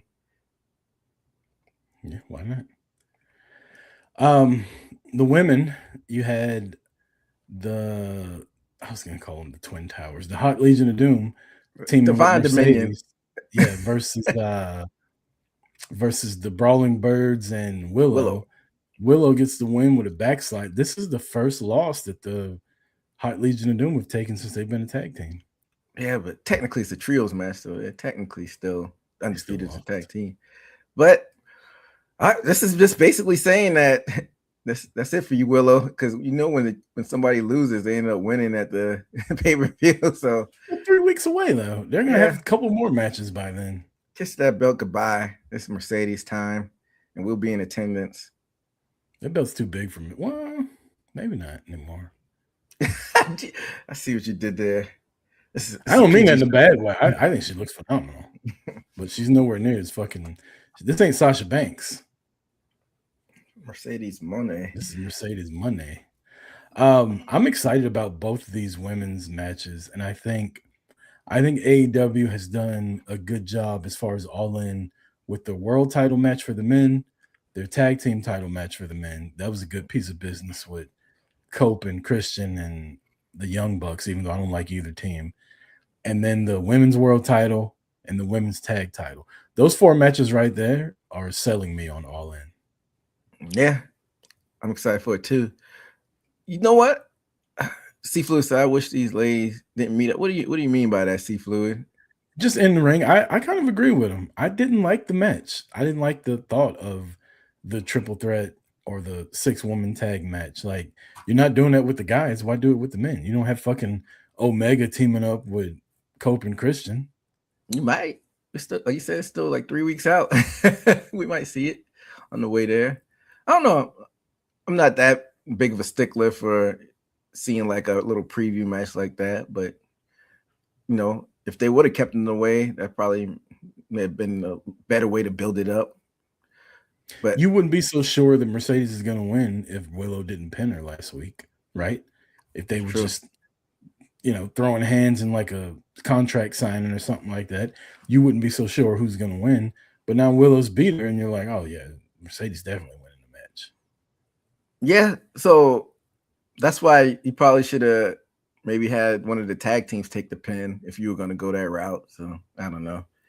It is what it is. But you know what I was thinking about? We're going to be at All In.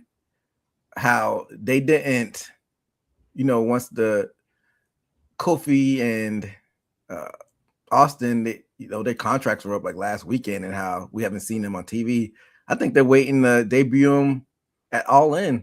I think it's going to be two scenarios. Either they come out after Cope and Cage's match against the Bucks, or they might like try to flip up. You know how they did like a bait and switch with the Hardys? They might do something like that. Not a bait and switch, but be like, we're going to add these two. It's going to be a triple threat. And then they just Nick come Aldis out here talking about, I changed my mind. This is now a triple threat match.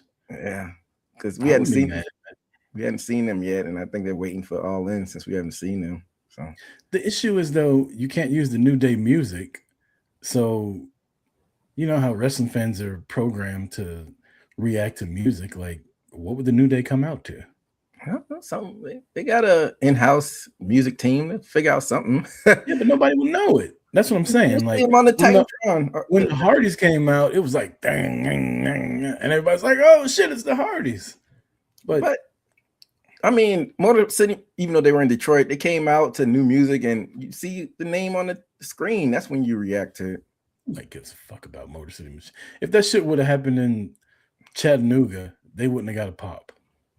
That's why I said they were in Detroit.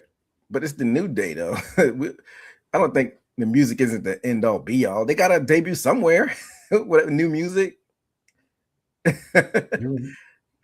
So, you know, I think people will be excited for it. Hopefully, I might be wrong. It might not happen there, but I just see that that's a big way to, you know, have them debut. They had a match with Mark Davis versus Will Ospreay in the main event, EJ. And here's my question. Mark Davis kicked out of everything. How are you supposed to beat Kenny Omega? You powerbombed this, you pile drove this dude through chairs, you hit hidden blades, you did all kinds of shit to tombstones, the whole nine, and Mark Davis kicked out of all of it on a random fucking Dynamite. How are you supposed to beat the best bout machine, Kenny Omega, at All In when you can barely win a match on Dynamite versus a fourth-tier player in the Don Callis family? I call him second tier. He won a championship. I get what you're saying. You shouldn't be booking 50-50 with everybody because it makes everybody seem like they're on the same playing field. You have to have some type of tier. So I get it. But that's just how this company books. It is what it is at the end of the day. You know, I'm sorry, it just takes me out of it. Like, Kenny Omega's gonna kick out of everything at All In now. Like, imagine he hits one fucking hidden blade and pins Kenny Omega. You'll be like, what the fuck? Nobody's gonna expect that. Because we just watched Mark Davis on Wednesday night kick out of everything Will Ospreay was doing to him. And Mark Davis ain't nowhere near main event All In.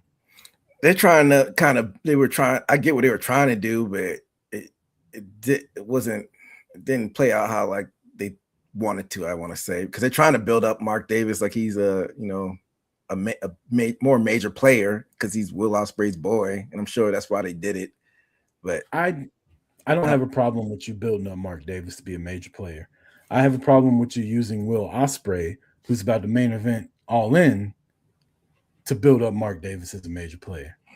Will Ospreay should be running through the whole fucking roster right now. He's the number one contender. He's going to Wembley to do it for all his English people against Kenny Omega. in a feud that was friends, now they're enemies, the whole nine. You should not be using Will Ospreay to build up Mark Davis. I'm sorry, I just that type of shit.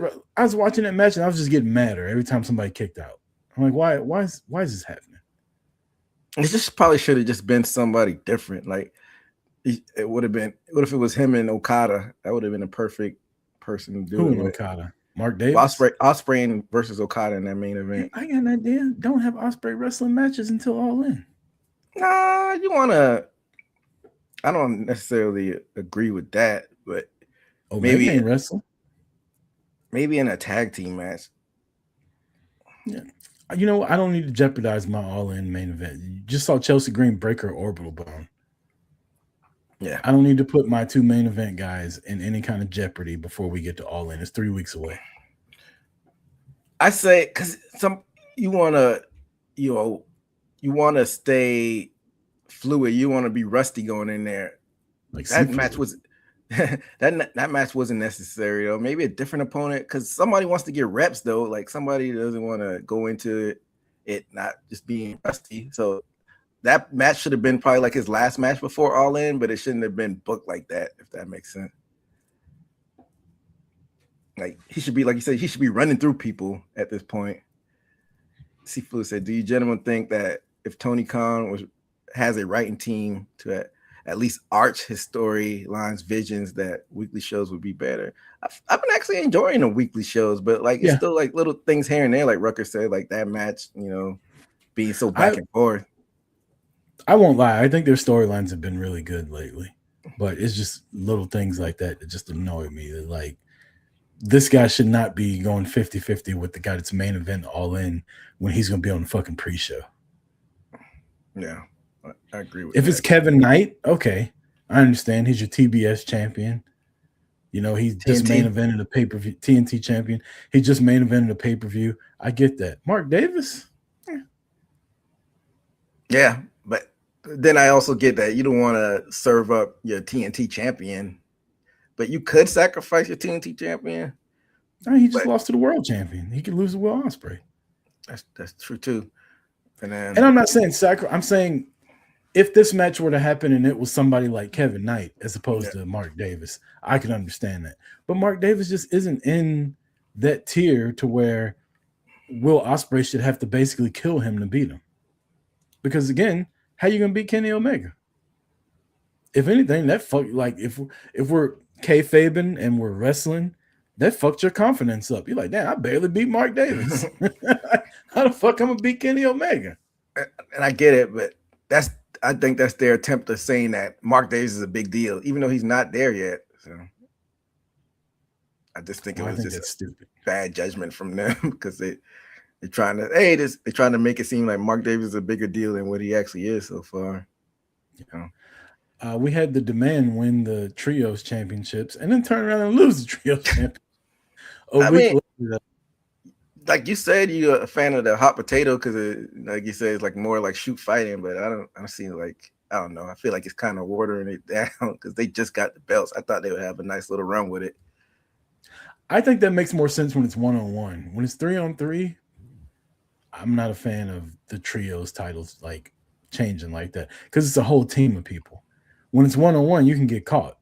You get caught in 3-on-3, like I got two other people to come watch my back, so we shouldn't be losing that quick. But yeah, Hangman and what was it, Brodito? Yeah. I understand that Hangman can't win the world title, but why is he always winning the trios title in these like mismatch, hosh posh trios team? I don't get it. I guess they call themselves the good, the bad, and the ugly. I guess that's kind of creative, but I don't know. I heard a podcast of somebody saying that they think this is how the trios titles should be used. Like you have your like real teams, and your real teams only hold it for a short bit of time, and you have like these mixed match teams being like the ones that kind of be the foils to like these real trios teams. I don't know how I feel about that though. I think this is just a way to get the Demand and win it back at All In. Really? That's how you think Hangman spends his All In a trios match? It's not like he can go for a fucking world title. He can go for international, Kyle Fletcher. I don't know. Kyle Fletcher will be fighting Okada. All right, Kyle Fletcher might be the best bout machine at this point. That match with him, and I know you're not a speedball fan. That shit was Or Barefoot Bailey. I mean, I wouldn't be mad at Okada and Fletcher, but then what do you do with Takeshita? He's in New Japan. So you just have him out, not on All In at all. Or have Takeshita team up with fucking the conglomeration and fight somebody. Fight the Don Callis family in like a 5-on-5 pre-show match. I know they already did what you call it, Stadium Stampede already. So I know they did it all in 1 year. Maybe I guess they won't do it this year since they already had it. Hangman has to put his career on the line for a title shot. Yeah, that'd be somewhere down the line though. You can't do it this soon, I don't think. We talked about it already. I feel like Hangman has just turned heel and be like, I never signed anything saying I can't fight for the title. That's another. I wouldn't be mad at that. Matter of fact, I probably would prefer that doing him. They've definitely talked about it on screen already that it never got signed, that it was just like a handshake agreement. Like, yeah, I have my fingers crossed. Yeah, I think that'd be the most exciting way to do it. Do it against Ospreay, actually. Have him turn heel against Ospreay. Like, I didn't sign that. This Continental Cup might be the most convoluted fucking thing. I was thinking about, I mean, the rules around it, like if you don't sit down and use your brain, that's a little bit. But then I was thinking about something you was explaining to me that I wasn't around. I was like 4 or 5 when it happened. You said it was like something like in WCW, it was like a battle bowl where at the end of the day, they tag team with each other. If this person has to win against this, I don't know. You could probably explain it a little bit more. So WCW Battle Bowl was they would put, quote unquote, they would put everybody's names in a little turnstile type thing like the Royal Rumble. And they'd have the heels in one group and the faces in the other one. And they pick one out of each. And you'd have to team up a heel and a baby face in a tag team match. The winner of every tag team match then got to go on to the Battle Royal to see who would become the Battle Bowl champion.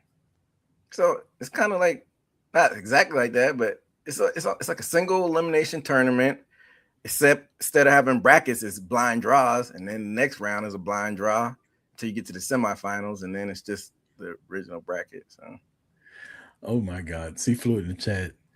Or have Hangman wrestle in a mask like Dusty was the yellow dog back in the day, or Hogan is Mr. America. I remember Hogan, Mr. America. But you remember Hogan came out as Mr. America? He beat up Vince and took his shirt. He took the fucking mask off, looked at the camera and was like, shh, don't tell anybody. You fucking idiot. You're on the USA Network. That little gimmick annoyed me for some reason, the Mr. America. That's probably the only time I ever enjoyed Hulk Hogan was Mr. America. Really? For some reason I was like, all right. It was so stupid. Like him debuting and everything. What I don't remember Dusty hiring him. I don't remember Dusty though. That's before your time. You probably weren't even born yet. Didn't Flair do something like that too under a mask?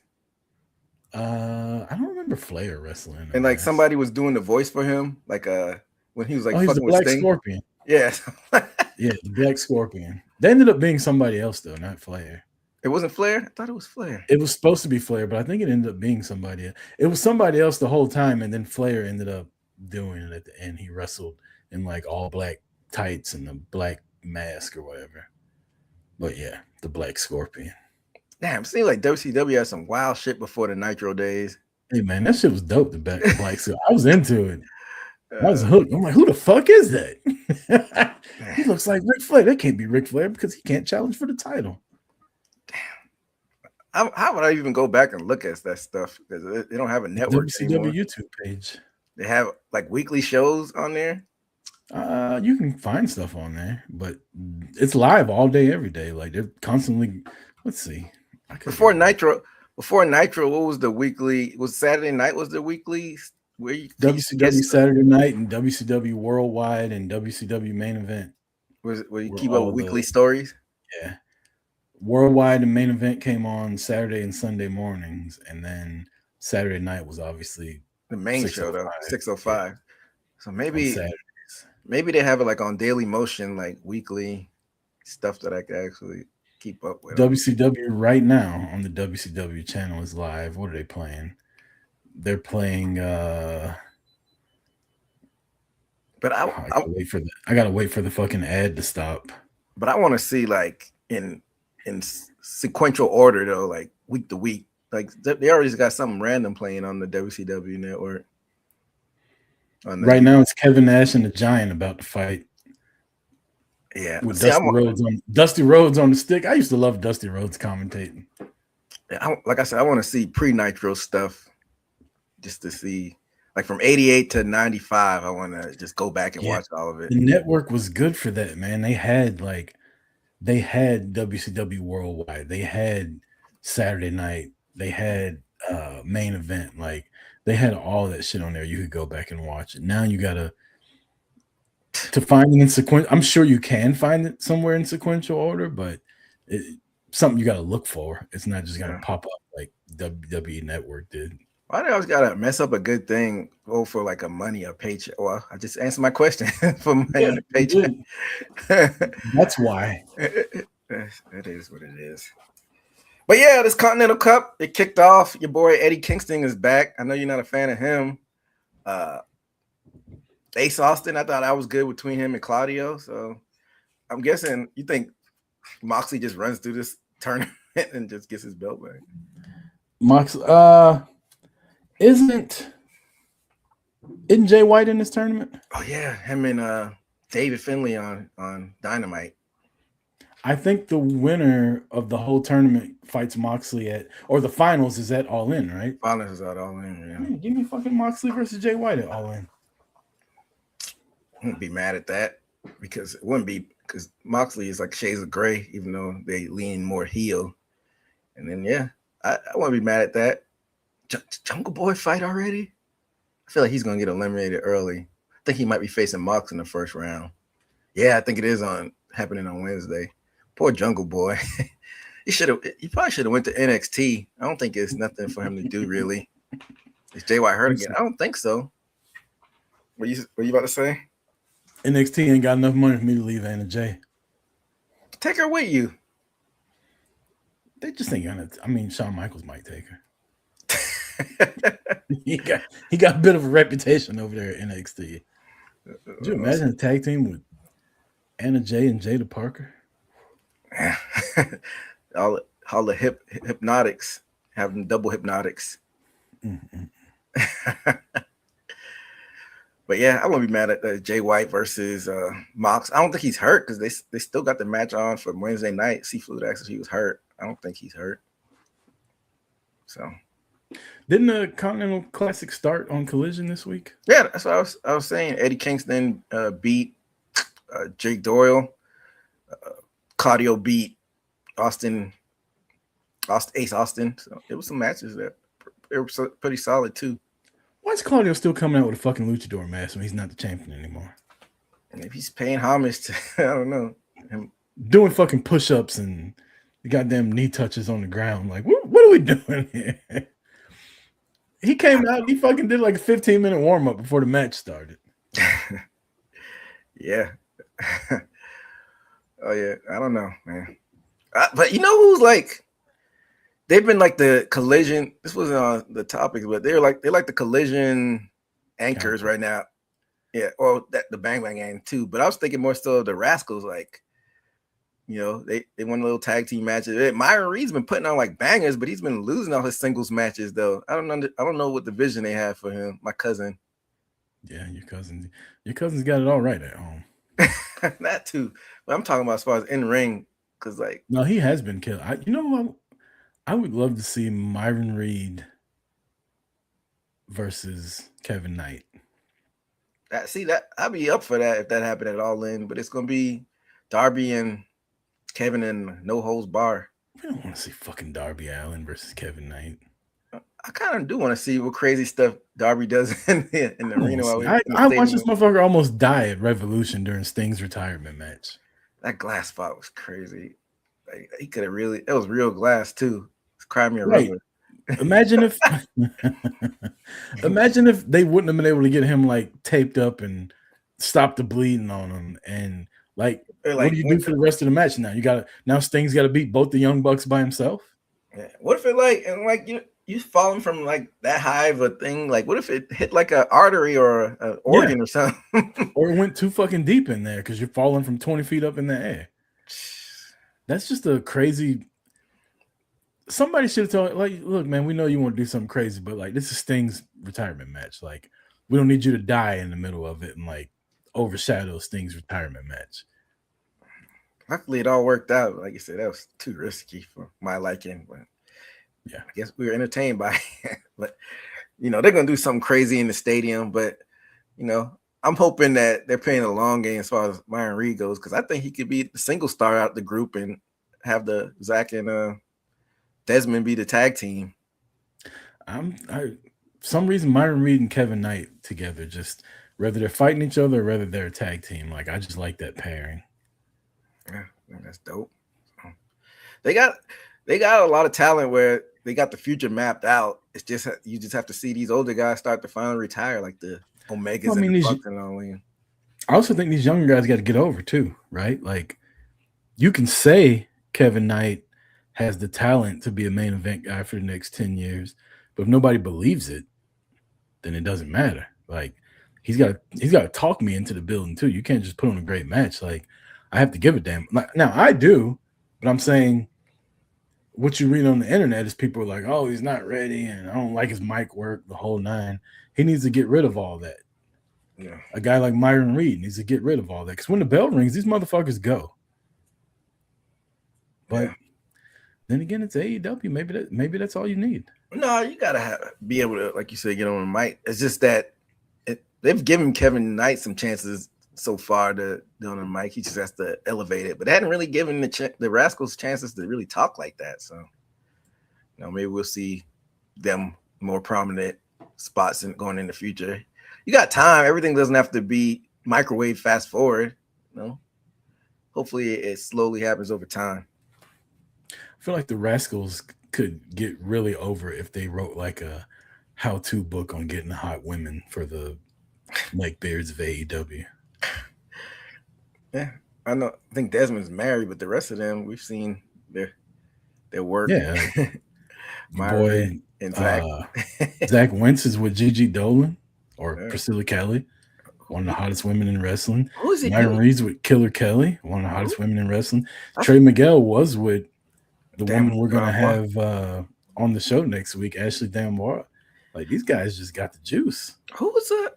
Because I know it's got to be a little awkward between Zach and Darby, Eskimo brothers. But I feel like Zach was with somebody before Gigi, though. Another hot one. Darby and Gigi were actually married. Yeah, but I'm saying Zach, I feel like he was with somebody before Gigi.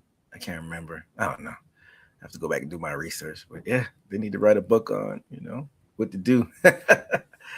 Stokely and what happened with Stokely? He's with FTR. Okay, he's with FTR. FTR is what happened to him. They haven't been on TV.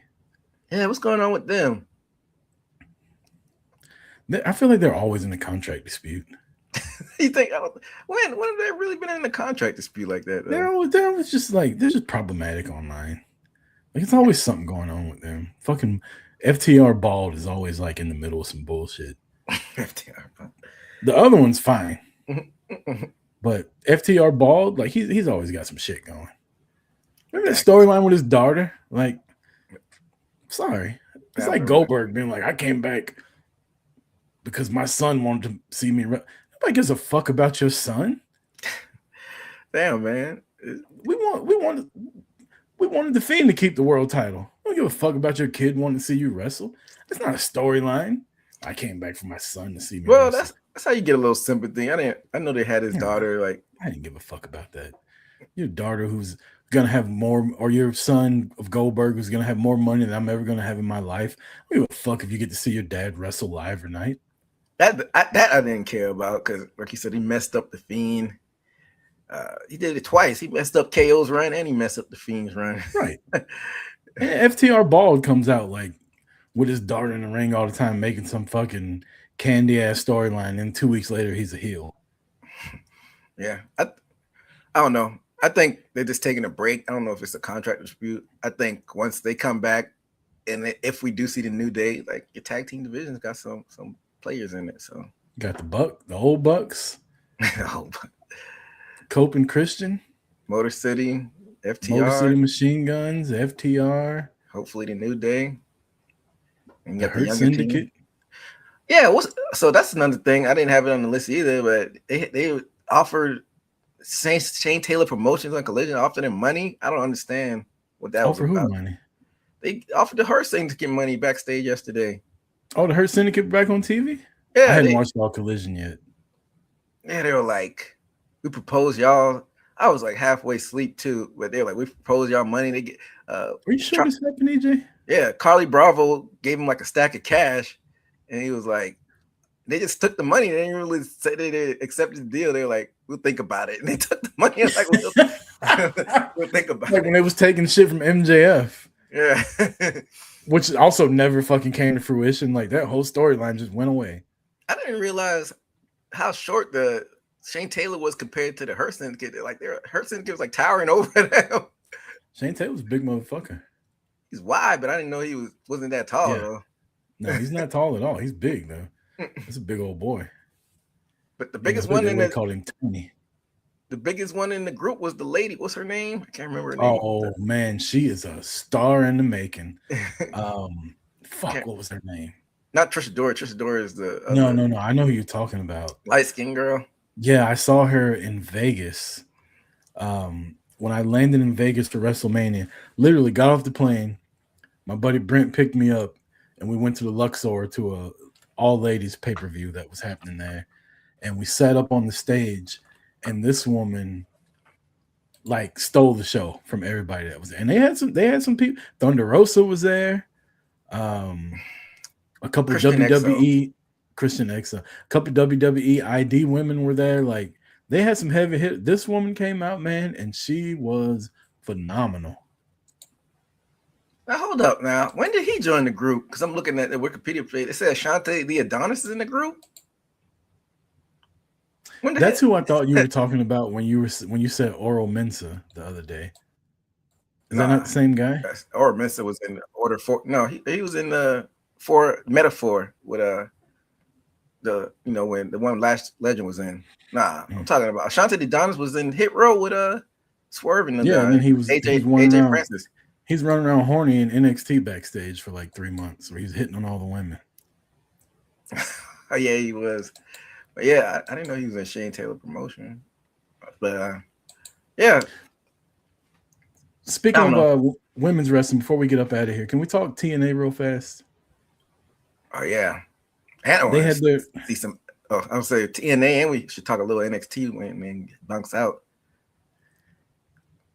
So Mara Sade is out of the company now. She loses a match to Heather Reckless, which, if you know anything about this podcast, you know I enjoyed this match.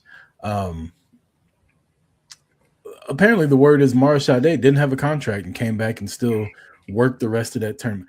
And they praised her for this. And cool. You can praise her TNA management and all. But can we talk about TNA management? Why in the fuck are we having a woman that doesn't have a contract in the semifinals of a tournament or the quarterfinals of a tournament, and she doesn't have a contract? Now we have to depend on her to be a good soldier and come back and work the show for us to lose. Yeah, we talked about this a little last week. TNA is kind of in a rut backstage and on screen. I mean, I guess they just put faith that she would do the job, and luckily she did the job. But like, why even risk that though? Is she always? That's the reports are, and like I said on the previous reports that NXT or WWE's interested in bringing her back too. Oh, that's well. I'm hoping you're right about that. That's where I would rather see her go back there.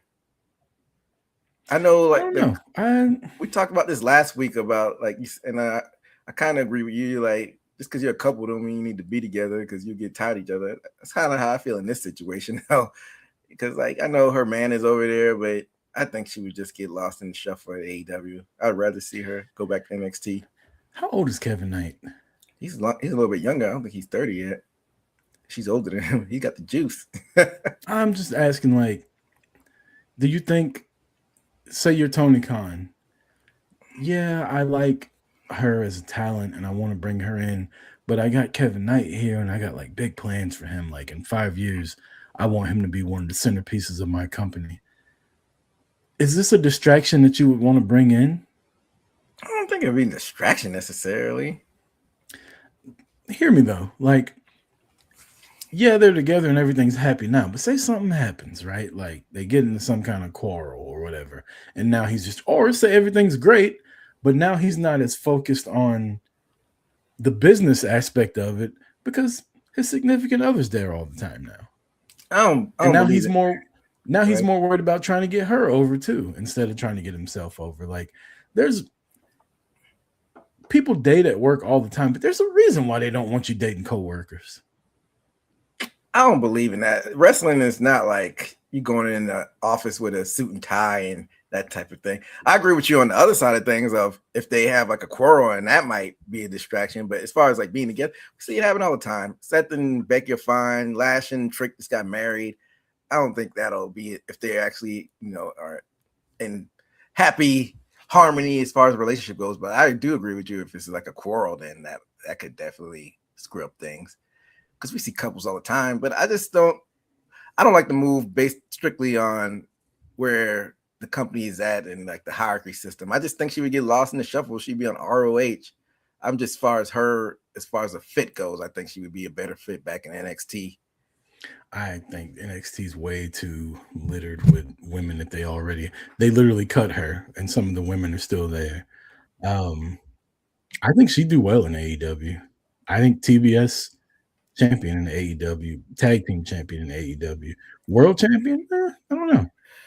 We say that though, like we say that with a lot of talent, and I don't want to just group her in a group of people that are similar hue to her. But Red Velvet should be a TBS champion. Queen Amanada should be a TBS champion. You got people that have been there that should be in better positions than they are. And as I said, I think she would just get lost in the shuffle. Maybe she could eventually, through time, move up into a better position. But as far as the immediate future, I don't know how even the fans would react to her when she debuted. Yeah. Because she didn't really quite hit her peak in TNA. I think she's one of the ones where she's really good in the ring, by the way. Oh, yeah. Definitely which is why I think AEW would be a good fit for her. But I do think you're right in her debut may not go as great as, like, she won't get the pop that most people would, but after she wrestles 5-10 matches in AEW, she'll be popular. When they see that moonsault enough, oh yeah. I don't know, but I don't know how she feels. Like you said, she just got released by NXT, so I don't even know. She might be a little bit scorned and jaded by going back there so fast, but I don't know. We saw with Trinity. They did like a year in TNA and then went back. So it's possible that she might want to go back, but then she knows how the business goes. Like they might release her again in like 6 months if they don't like what they. I wonder if people of like mid card and lower are now going to be weary of going to WWE because they see how cutthroat TKO is now, and now they'll start picking other places to go. I think that's and I wonder. Yeah, sorry. I wonder if the way TKO is doing business now is actually helping other companies instead of hurting them, because now people are like, I could go to WWE and make $750, or I could go to TNA and make $500, but I still get to do indie dates and I don't have to worry about getting cut anytime soon. I definitely think that plays a factor because, like you said, having a peace of mind and not having to be nervous if, like, I'm not on TV for a few weeks, that are they gonna cut my ass? Because like I saw like what do they do, WrestleCade on SummerSlam week or whatever. I've seen the interviews with like a lot of people that just got cut, like Zelina and JC Mateo and whatnot. He was like, yeah, they kind of just did it out of nowhere, and like I wanted to even keep my name when I came in, and they like convinced me to use this different name. He's like, I just wanted to go by just straight up Cobb. Like, you could have just took the Jeff away. And like, nah, we want to throw this Mateo name on you. And then like basically have no creative. He wasn't really bitter about it, but like he was just being straight up honest about his time wasn't the most ideal there. Right. So like I said, you might be right, man. Like people just might want to take a little less money, have more freedom to do other stuff. and now they don't have to worry about getting cut out of nowhere. And the way TKO's moving, it may not be less money. Yeah, it may be equal now. Yeah, they're telling people to take a pay cut. Like WWE is always going to be a machine unless you completely find a way to screw it up. So I think at the end of the day, they're still the biggest company in the world. But maybe if they keep up these practices, maybe we'll see a little cracks like 10 years down the line. Isn't that a possibility? If they keep shortcutting people like this? I don't think it's going to take that long. I've been talking about it for a year now, and it's finally, I shouldn't say finally, but SummerSlam wasn't a success. They had 30,000 people there in a football stadium each night. Oh, but 2 nights, though. That's around the number I'm hearing that it'll be at All In right now, and that's only 1 night. So yeah, it's overseas, though. They started off with 80,000. But also, you're talking apples and oranges also, right? Like, you're talking AEW versus WWE. Like, 2 years ago, WWE was 60,000 people in the stadium 2 nights in a row, and now it's cut in half. Well, I think that's just because, like, SummerSlam, even though it is the second biggest show, like, it's not WrestleMania. Like they get just being too greedy right now. How many people were at Nashville when we went? Yeah, it was at least half the stadium, wasn't it? They cut off half of the stadium. This is before TKO was in. So you're talking 40, 50,000 people there. Yeah, and it was 1 night still, and they had half of the stadium cut off. So I don't know. Why even do stadium shows if you're not even going to release tickets for the whole thing? Like, what's the point? Just put it in a fucking arena and let the ticket be high demand. You can charge. I'm sorry, I don't mean to say charge more money because they're charging high enough, but business wise, like, you give me a arena with 30,000 seats in it, and now there's a cap on who can go. Well, I don't agree with going to arena, because if they did that SummerSlam in the arena, we wouldn't have probably went because the tickets probably would have been sold out. But why, instead of football, why don't you do baseball, like you said, 30,000, and then sell it out? You can get 30,000 in arenas. What arena set? I know you can get 20. What arena has 30,000 seats in? I don't know. You get at least 10,000 more on the floor. Maybe that's 5. Maybe that's 5, a lot. That's a lot, man. Yeah, 25. They used to do WrestleMania at Madison Square Garden. Yeah, and then it's all sold out. I was trying to think of people that where you don't have to charge out the ass, and I say it's baseball stadium. I do that anyway. Baseball stadium would be perfect for it, though. That's what I think. I think, like, when we're going to Wembley, I think there's too many seats on the floor, and when you're sitting in section 100, you're too far away. Well, I don't know, but like you said, it's finally starting to peek its head, because, like you said, as far as like WWE standard, I'm guessing it wasn't a success ticket wise because they had so many open seats. So that's something they have to address. And I'm hearing Royal Rumble is about to be 2 nights. So I hot take on that, which I've talked about on here before. Royal Rumble is the only other pay-per-view besides WrestleMania that I think needs to be 2 nights. Yeah, maybe you could go Money in the Bank, but Royal Rumble, I don't even think Money in the Bank needs to be 2 nights. Royal Rumble, you have 2 1-hour matches with all women and all men. All right. So Saturday, have the women's Royal Rumble, have all men matches beforehand, like 3 or 4 matches for titles. Sunday, have all women's matches and have the men's Royal Rumble. Like you said, that would make more sense, but I think their ego, because SummerSlam always in their eyes will be the second biggest show. So they're like, how can we have our third biggest show have 2 nights? That's what they. I always thought Royal Rumble was their second biggest show. I always thought Royal Rumble was the second of the big 4. No, they always say SummerSlam is a WrestleMania of the summer. They got 2 nights before Royal Rumble had 2 nights. So that's how they view it. That's how they view it. But I don't know. Either way, it's a money grab. But it would make more sense. You going to Arizona for the Royal Rumble, EJ? I was thinking about it. Maybe. There's no thinking about it. I'm not going. Because I definitely ain't going to Saudi Arabia. Why not? I don't even know where to even begin with that. Why not? Not that expensive. Okay. I'm not doing whatever 14-hour flight, whatever crazy. I flew further than that to go to Japan. Well, it's not my cup of tea. It's hot over there. And I can't drink, so yeah. They had no alcohol in Saudi Arabia? It's banned. Oh shit, no, I'm not going. You weren't going in to begin with. That ain't the point. The point is I definitely ain't going now. Yeah. You tell me I can't be drunk at a wrestling show? Yeah. Nigga, please. So yeah, I'm good on Saudi Arabia. I don't know. I might go to the Royal Rumble. I like Phoenix. I was there last summer for a conference, so I don't know. Maybe. JD Hoop will be out there. Maybe you can sit with him. That's a possibility. Right. Before we get out of here. Hoop in real life, haven't you? Yeah, no, I met his brother. That's it. I didn't know. Yeah, he wasn't at the Royal Rumble when you were there. He wasn't at WrestleMania. He wasn't in Nashville. Yeah, I guess you haven't, huh?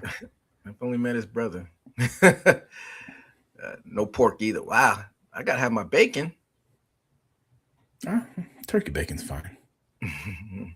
But yeah, I was supposed to say before we get out of here, Lola lost to what's our girl's name? The champion. Your girl. Yeah. Kendall Gray. She lost to Underground, her first Underground match. I'm hearing that she's main roster Brown. Is that true? It looked like it, the way they taking pictures with Damian Priest there, hugging her, and she's at it. By the way, what was up with that big ass bandage on Kendall Gray's head? Well, she got hurt during the match, and then they wrapped her up. It was goofy the way they did. Like during the commercial break, they wrapped her head up. It was like some Three Stooges shit. That big ass bandage on her head. I was like, I turned it on late. I'm like, what the fuck is wrong with her head? Yeah, that happened during the match. They wrapped her head up. But yeah, that's kind of a big loss for NXT. Lola Vice. I know she was in AAA. I'm guessing she's gonna be on SmackDown. So they basically saying Kendall Gray's the face right now. Like, but man, you said this before. You still got Kalani Jordan and Jada Parker. Like, that's what I'm saying. Like, I feel like they kind of are afterthoughts though, because they kind of like poll voted Kendall Gray in their spot. I don't know. She's a better wrestler. Yeah, but still entertainment company. I don't know. I feel like Kalani and Jada are kind of getting lapped by their peers as far as like what the company thinks of them. I think both of them probably could have been on the main roster by now. Maybe Shawn Michaels is like, you know who I don't want to leave here?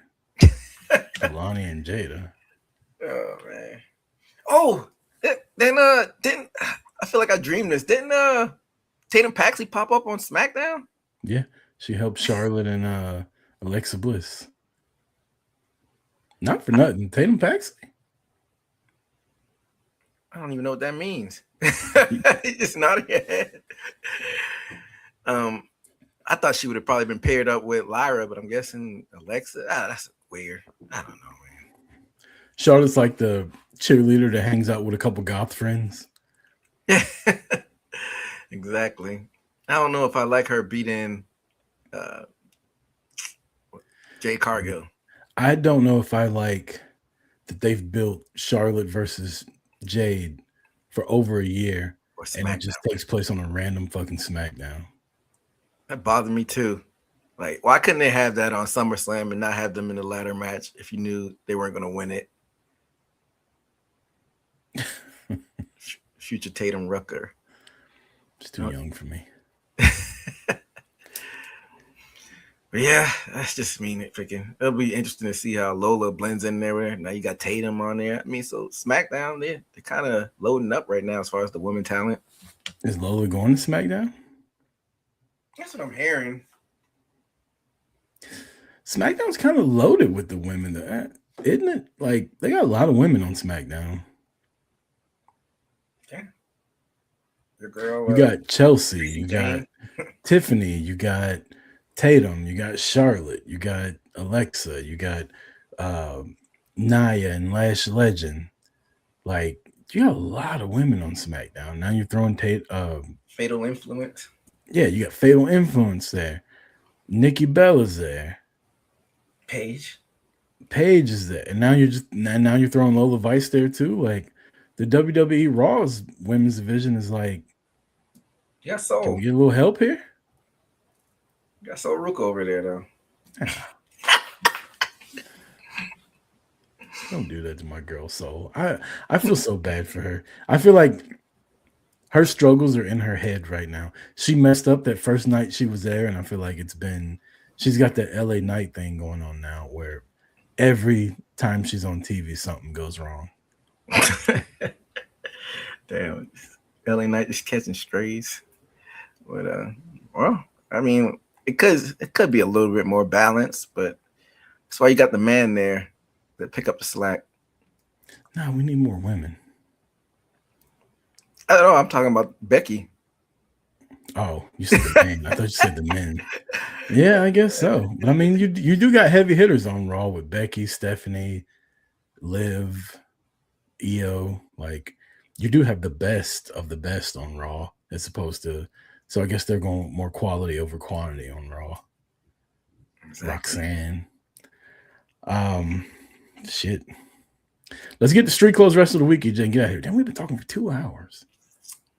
Street Clothes Wrestler of the Week. I know my pick. Yeah, I'll listen to your pick. It's pretty simple. She came back on Monday Night Raw. A lot pretty meta. Stephanie Fakir. I thought she came out in wrestling gear. Shit, no, there wasn't no damn wrestling gear, EJ. That was lingerie, basically. Like I said, you're a lot more observant than me. Well, how could you not notice that? Shout out to what's his name, Miles Turner. No, that's the basketball player. My girlfriend just texted me, said, "You're just now doing Street Clothes Wrestler of the Week." She's not happy that this show's went 2 hours. But we always do it last. But I know that's what she's saying. She's like, "Really, just now?" That's funny. What's the guy's name? Miles Bourne. Shout out to Miles Bourne. Yeah. My Street Clothes Wrestler of the Week. I'm not even gonna talk about the text exchange we had yesterday about that. A Street Clothes Wrestler of the Week. I'll give it to Collision yesterday. Bobby Lashley. He always comes out with dapper suits backstage where he stole STP's money. So I didn't even see. That's what I'm saying. I gotta finish Collision. I'll give it to Street Clothes Wrestler of the Week to Bobby Lashley, the Almighty. Speaking of Collision, again, if you weren't here at the beginning, next week we will be live at 5 p.m. Eastern Standard Time, not 12 p.m., because we will have a Rampage and AEW Dark, not Hall. What would you call it? Not a Hall of Famer, but like a standout of AEW Rampage and Dark. Mm-hmm. Ashley D'Amboise will be here talking about her return to the ring after a 2-year hiatus because of a neck injury, and we're excited about talking to her. So 5 p.m. Eastern Standard Time next week, if you want to check that out, or if you have questions for Ashley that you want to ask in the chat, that be on good behavior. I'm not putting your questions up if you're being a dick. But yeah, we'll be live with that. So anything else you got? Shout out to everybody active in the chat. We'll be back, like you said, next week, special time. So stay tuned. EJ, 3 weeks from right now, we will be at Wembley Stadium. Yes, sir. All in. Let's go. London. I've been looking up stuff about London on YouTube for like a week now. I'm excited about going. Oh, London. I hope you've been trying to find some good food spots, because people say that the food sucks, but I've been seeing a lot of good looking food out there. Unless it just doesn't have any flavor, it just looks good. I think that's what it is. It's flavorless. I think I just stick with the ethnic food. I'll get some good Caribbean food or something over there. Yeah, they got markets and food halls and shit like that are over there. EJ, you do some research, dog. Give me some good Asian food. You need to book your goddamn hotel room, because you're not sleeping in my room. So you think? Nah. I'm good. I'm good. It's getting more and more expensive the closer we get, man. Why you waiting? I'm good. That's that shit. I'm not rich, but I've been some traveling before. I got my methods to the madness. So. Well, this has been another episode of Boot to the Face. Again, tune in next week at 5 p.m. Eastern Standard Time with our interview with Ashley Dambois, who had a title match this past week in CCW against Kristen Blaze, who I would love to have on the podcast. I've seen her wrestle a couple times too. She's really good. The 1% of the 1%. For EJ Reed, I'm Chris Rucker. This has been Boot to the Face. Until next week. Peace.